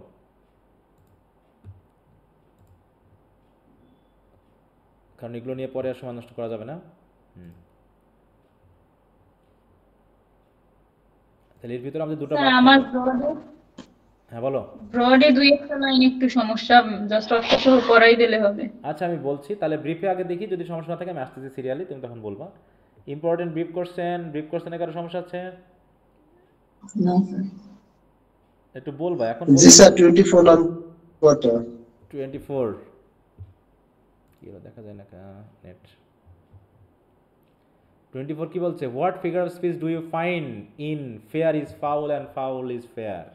হ্যাঁ অপোজিট, তাই তো, ডিরেকশনে। 24 কি বলে এটাকে? কি বলছে?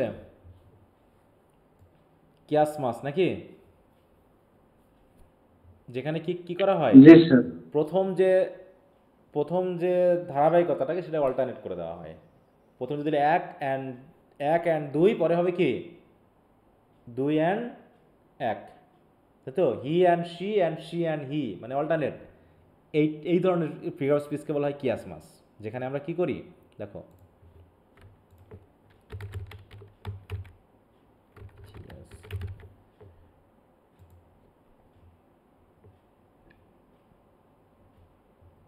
দেখো রিভার্সড, ঠিক আছে, রিভার্স করা হয়, হ্যাঁ, যে কিয়াসমাস। হ্যাঁ বলছে chiasmus is a figure of speech where grammatical structure of a phrase or sentence is reversed in is second পার্টে গিয়ে রিভার্স করে ফেলা হয়। তাই তো, প্রথমে ওই যে বললাম 1 2 থাকলে পরে 2 1 হয়ে যাবে। কি বুঝতে পেরেছো সবাই? এই যে দেখো, আগে যদি এবি থাকে পরে যাবে বিএ, এটাকে কিয়াসমাস বলা হয়। যে দেখো উদাহরণটা দিয়ে দিচ্ছে এখানে, হ্যাঁ, fair is foul and foul is fair, love is not well we need but we need love. হ্যাঁ দেখো এরকমভাবে দেখানো হয়েছে। হ্যাঁ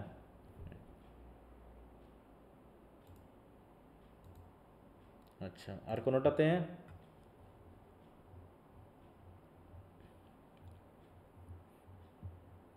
এই যে অ্যাসাইড এখানে দেওয়া আছে, তাই না? এই যে সলিলোকি অ্যাসাইড আবার এখানে দেওয়া হয়েছে।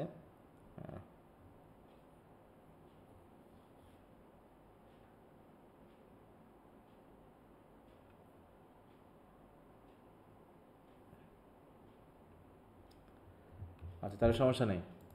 ওকে, সমস্যা থাকলেও পরে অবশ্য 33 নম্বরটা একটু দেখা দিন স্যার। 33 নম্বর। 33 কি বলছে? 33 নম্বর হোয়াট ইজ অ্যাসাইড? হ্যাঁ অ্যাসাইড তো আমরা আলোচনা করলামই কিছুক্ষণ আগে। অ্যাসাইড কি জিনিস, কি সমস্যা এখানে? অ্যাসাইড কি, তুমি কি ক্লাসের প্রথম দিকে ছিলা? আমি ক্লাসটা মিস হয়ে গেছে স্যার, অসুস্থ ছিলাম তো এইজন্য ক্লাসটা মিস হয়ে গেছে। হ্যাঁ তাহলে তুমি এই ক্লাসের প্রথম 10 থেকে 20 মিনিট দেখে নিবা, ওর ভিতরে আছে আলোচনা করা অ্যাসাইড এবং সলিলোকি, ঠিক আছে? যেহেতু আছে আমি ওটা দিয়ে আর সময় নষ্ট করবো না এখন। হ্যাঁ অন্য প্রশ্ন বলা হচ্ছে।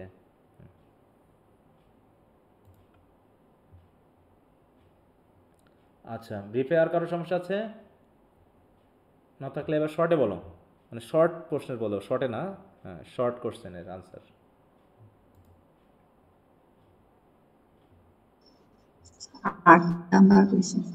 আচ্ছা তাহলে ব্রড কোশ্চেনে আসো, কার জন্য সমস্যা ছিল আমরা একটু সমাধানটা করে ফেলি। Sorry 8 number question sir. কত নম্বর? 8 number. 8 short sir, short question. Short question? আচ্ছা ব্রড কোশ্চেনটা খুলছি। ব্রড কোশ্চেনে কার সমস্যা ছিল জানো সেটা বলো। স্যার আমার ছিল ব্রড কোশ্চেনের 2 নাম্বার কোশ্চেনটাই। আচ্ছা 2 নম্বরে কোন জায়গায়? 2 নাম্বার 3 লাইনে যে দে ইগনাইট হিজ অ্যাম্বিশন, এই লাইনটার একটু অর্থটা। ইগনাইট মানে কি করে বাড়িয়ে দেওয়া। প্রফেসি যখন করা হলো, যে 3 উইকস যখন প্রফেসি করলো, তার ভিতরে অ্যাম্বিশন ছিল হয়তোবা, কিন্তু যখন প্রফেসাইজ করা হলো, প্রফেসি করা হলো, তখন কি তার ভিতরে কি অ্যাম্বিশনটা আরও বেড়ে গেল না?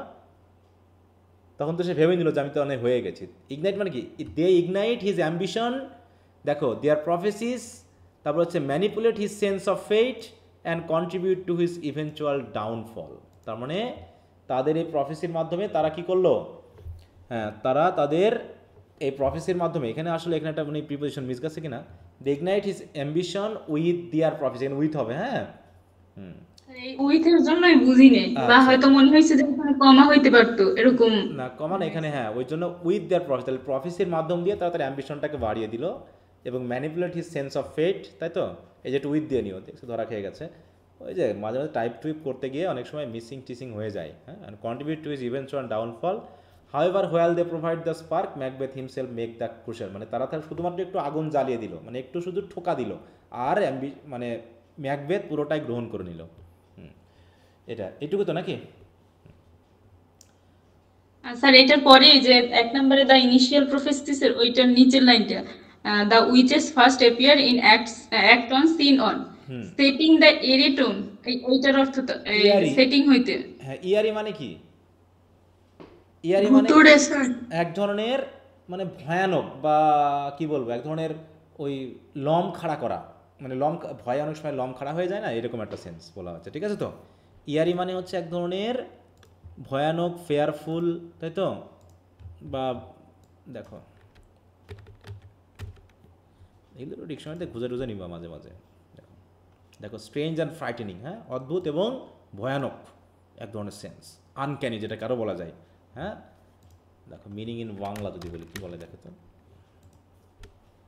এই যে অদ্ভুত, হ্যাঁ যেটুকু একটু লোম মানে কি বলবো, লোম খাড়া হয়ে যাওয়ার মতো হওয়া, হ্যাঁ এরকম আর কি, রহস্যময়, গা সমসময়, যে গা সমসময়, হ্যাঁ যে একটা উইসের কথা শুনলে কেমন লাগে, আমাদের ভালো লাগে, ডাইনি, হ্যাঁ শয়তান, এইগুলো শুনলেই আমাদের গায়ের ভিতরে একটা কাঁটা দিয়ে ওঠে, ভয় জাগে ওঠে, এই সেন্সটা বোঝাতে ব্যবহার করা হয়েছে, ঠিক আছে। এবং তাদের কথার ভিতরেও একটা অদ্ভুত ধরনের কথা আছে, তাই না, যে fair is foul and foul is fair, তার মানে কি তারা ফেয়ার ফাউল সব মিশে এক করে ফেলতেছে, যে সবই ঠিক আছে, ভালো মন্দ বলে কিছু নাই, ওই ফেয়ারই ফাউল আর ফাউলই ফেয়ার, কারো কাছে ফেয়ারটাই ফাউল, আবার কারো কাছে ফাউল ইজ ফেয়ার, তার মানে কি ফেয়ার বলে কিছু আছে, তাহলে এর সূত্রটা মানো তো, ফেয়ার ইজ ফাউল মানে ভালো কাজটা কারো কাছে খারাপ, আর খারাপ কাজটা কারো কাছে ভালো, তার মানে কি তার কাছে কি ভালো কিছু গ্রহণযোগ্য, তাহলে হ্যাঁ যে সূত্রটা মেনে চলে তার মানে তার কাছে ফাউলই, যদি মানে খারাপ জিনিস যদি তার কাছে ভালো হয়, তার মানে ভালোটাই তার কাছে খারাপ, হ্যাঁ মানে ভালো জিনিস সে মানবে না, এরকমটা বলা হয়েছে, ঠিক আছে তো। অথবা একটা মোরাল কনফিউশন, তাহলে আমরা মানবো কোনটা, হ্যাঁ কোনটা মানবো, কোনটা বুঝবো, এটাকে বলা হয়েছে। দেখো এই ম্যাকবেথের কোশ্চেনগুলো কিন্তু অতটা কঠিন না, খুব কি কঠিন না স্যার।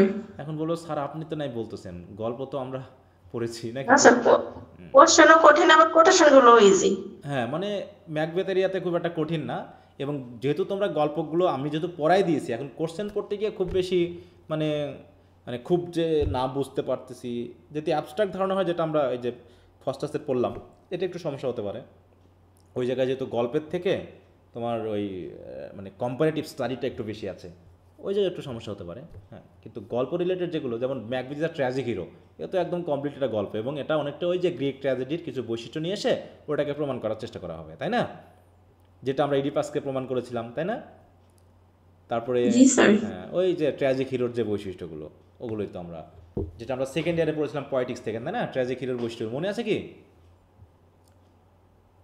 সেকেন্ড ইয়ারে পড়ছিলাম,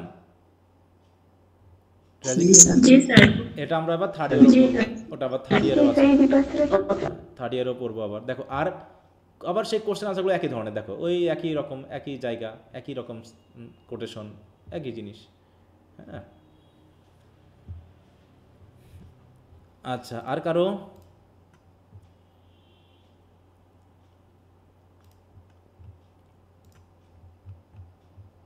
আচ্ছা 8 নম্বরের সমস্যা ছিল কার,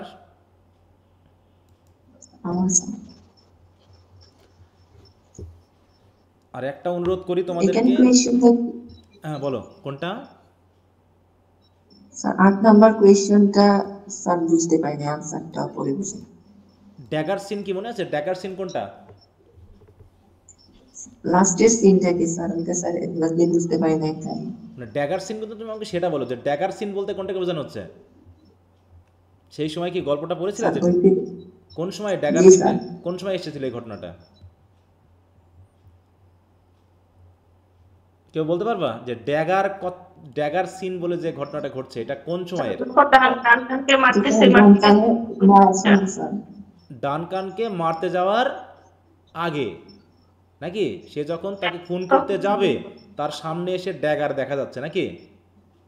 মানে ড্যাগার মানে তার হ্যালুসিনেশনে ড্যাগার ভাসতেছে। তাহলে এটা দিয়ে কী বোঝাচ্ছে তার ভিতরে? তাহলে তার ভিতরে কি যে অপরাধ বোধ আছে, তাই না?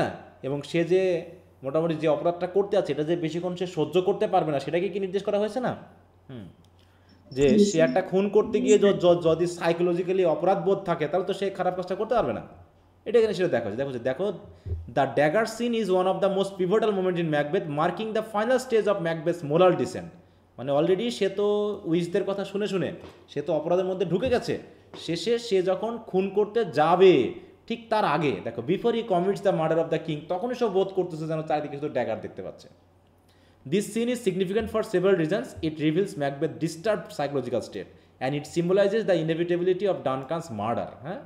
Again, it foreshadows Macbeth's guilt and descent into madness and highlights the role of supernatural fate.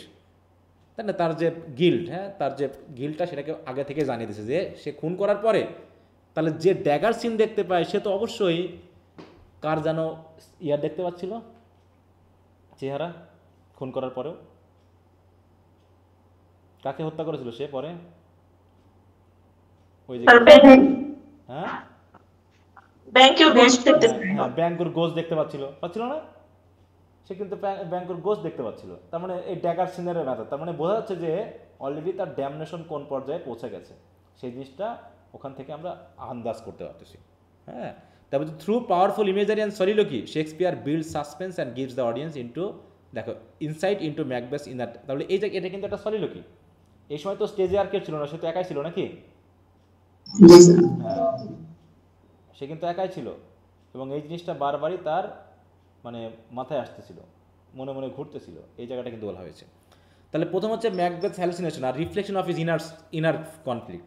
বলতে the scene begins with Macbeth seeing a floating dagger before him which he can not grasp. এভাবে বলছিল is this a dagger, মানে সে কীভাবে ভাবছে সেটা বোঝানোর জন্য। This hallucination reflects ম্যাকবেথস internal conflict. He is about to commit murder but still struggles with the morality of his actions. The dagger appearing as if guiding him symbolizes both his ambition and the violent path he is about to take. দেখো এরপর হচ্ছে the dagger as a symbol of fate and supernatural. তাহলে হচ্ছে এখানে হচ্ছে Macbeth question whether the dagger is real or an illusion. এটা সে এখনও ভাবছে যে এটা কি সত্যি। এটা দিয়ে কী বলছে? He is losing touch with reality. সে যে অলরেডি হ্যালুসিনেশনে চলে গেছে এটাও কিন্তু বলছে আর্ট দাও নট ফ্যাডাল ভিজন সেন্সিবল, মানে এটা কি সেন্সিবল নাকি ভিজন? তখনও সে ভাবছে না এটা কি আমার ড্যাগার, আমার মনের ড্যাগার, এটা কি ফলস ক্রিয়েশন নাকি আমার মাথা গরম হয়ে আছে তো সে মাথা থেকে আসতেছে। এসব কলা মানে কি? দেখো the phrase dagger of the mind means তার মনে মনে এই কথাগুলো চলছে এবং মনের ভিতরেও এক ধরনের কনসিয়েন্স কাজ করছে। দেখো দিস ইজ ভিজন অফ মানে vision is a product of ম্যাকবেথস guilty conscience. But the supernatural atmosphere of the play raises the question of whether it is a fate itself guiding him. This moment reinforces the theme of destiny versus free will. দেখো free will কিন্তু আমরা ইডিপাসও পেয়েছি, free will আমরা যে কী বললাম doctor ফস্টাসে পেলাম, free will এখানে আমরা ম্যাকবেথও পেয়েছি। ম্যাকবেথও কি নিজের মন থেকে বারবার চাচ্ছে না অপরাধটা করতে, আর একইভাবে কি ইডিপাসও মন থেকে কিন্তু চেয়েছিল না অপরাধটা করতে। একইভাবে আমাদের ডক্টর ফস্টাসও কিন্তু কী করছিল না, মানে মনে তার বিবেক কাজ করতেছে, কিন্তু তারপরে কি করছে সে বারবারই খারাপটাকে চেয়ে নিচ্ছে। Is Macbeth choosing his path or he is merely following an inescapable ফেটের কথা আসতেছে। অর্থাৎ ব্লাড ইমেজারি, এছাড়া ওই যে গিল্ট মানে ওই যে হাতল থেকে রক্ত পড়ছে না, এটাও দেখাচ্ছে। Foreshadowing guilt and violence as Macbeth continues to stare at the dagger it becomes covered in blood. বলছে I see there still and all the blade and dungeon gouts of blood which was not so before. আগে তো ছিল না রক্ত, এই যে হঠাৎ করে রক্ত দেখতে পাওয়া কি হচ্ছে দেখো foreshadows the gruesome nature of Duncan's murder. মানে আগে থেকে বুঝিয়ে দিচ্ছে যে এই রক্ত তোমাকে খুন করতে হবে, এই ড্যাগার দিয়ে রক্তপাত হবে, এটা যেন তাকে বুঝিয়ে দিচ্ছে। and Macbeth's eventual guilt. This imagery is significant because later in the play, blood becomes a recurring symbol of guilt, most notably in the Lady Macbeth's famous line, out damned spot out I say. ও যে তার হাতের যে রক্ত, হ্যাঁ, সে রক্তের কথা বলা হয়েছে। Thus the dagger scene connects directly to Macbeth's psychological deterioration and his and Lady Macbeth's inevitable downfall. শেষ পর্যন্ত কি হচ্ছে দেখো, Macbeth's final decision, the point of no return. Despite his fears and hallucination, Macbeth ultimately resolved to commit the murder, showing how ambition overrides his conscience. হ্যাঁ, তাহলে বিবেক কাজ করছে, dagger তার বিবেককে নির্দেশ করছে, অথচ সেই বিবেকটাকে বাদ দিয়ে সে তার অ্যাম্বিশনকে পূরণ করার চেষ্টা করছে। অতএব বলছে, thou marshals me the way that I was going and such an instrument I was to use, মানে এই ড্যাগারটা আমাকে ইউজ করতে হবে, আর এইটাই আমি মার্শাল করতে যাচ্ছি, মানে কি আমি এটা ব্যবহার করতে যাচ্ছি। This confirm that Macbeth sees the dagger as a sign leading to fulfil his ambition. তাহলে একদিকে ড্যাগার হয়তো তার বিবেককে নাড়া দিচ্ছে, কিন্তু সে মনে করতেছে ড্যাগার মনে হয় তাকে খুন করার জন্য লিড করতেছে। The use of the word marshals meaning to lead or guide, এটা কি নির্দেশ করতেছে? Macbeth believes fate is directing him. এই ড্যাগারের মাধ্যমে মনে করছে হয়তো ফেট তাকে নিয়ে যাচ্ছে, কিন্তু আসলে ড্যাগার হয়তো তার বিবেককে একটু নাড়া দেওয়ার জন্য এই কাজটা করছে, কিন্তু হার্ড হার্টেড হওয়ার কারণে সে কিন্তু বুঝতে পারেনি। As he becomes more resolute, he acknowledges the darkness of his actions. Nature seemed dead, wicked dreams abuse the curtained sleep. এইভাবে সে নির্দেশ করছে যে Macbeth recognize that his crime will disrupt natural order. His reference wicked dreams foreshadows his own sleeplessness later in the play where he laments Macbeth does not murder sleep. Macbeth does murder sleep. এর সাথে তো link করে দিচ্ছে যে এই dagger তাকে কি করছে, লিড করছে যে তোমাকে খুন করতে হবে, এটা সে মনে করে নিয়েছে। This shows that Macbeth is aware of moral and psychological consequence of his actions, yet he proceeds regardless. তারপরে সে সামনে এগিয়ে গেছে, সে কাজটা করার জন্য প্রস্তুত হয়ে গেছে। Thus the dagger scene is crucial because it marks the final stage in Macbeth's moral corruption. Before this he is conflicted about the murder, but by the end of this scene he fully commits to his dark path. This hallucination of Macbeth reveals his deep guilt and fear, representing fate, ambition, and the violence Macbeth is about to commit. Overall, this scene is one of Shakespeare's finest moments in Macbeth, blending supernatural elements, psychological depth, and powerful imagery to foreshadow the chaos that follows. মানে কি ঝামেলা তৈরি হতে যাচ্ছে সেটা এই dagger scene তুলে ধরেছে। মানে ড্যাগার সিনের ইউজটাকে এখানে আমরা দেখলাম যে আসলে এটা কি বলতে চেয়েছে আর ম্যাকবেথ সেটাকে কি হিসাবে গ্রহণ করেছে। হ্যাঁ, কি বুঝতে পেরেছ? জি স্যার। আচ্ছা, তো বারবার এগুলো রিডিং পড়বে, মুখস্থ করার আগে মোটামুটি কয়েকবার রিডিং পড়ে একদম ক্লিয়ার হয়ে নেবে, তারপরে মুখস্থ যাবে। জোর করে মুখস্থ করবে না কোনো কিছু। থার্ড ইয়ারে তো মুখস্থর যতটুকু পারা যায় মোটামুটি মুখস্থ বাদ দিয়ে নিজের ভিতরে আইডিয়া ক্রিয়েট করা। তা নাহলে অনেক পড়া একদম মাথা খারাপ হয়ে যাবে, পাগল হয়ে যাবে, এরকম আর কি অবস্থা হতে পারে।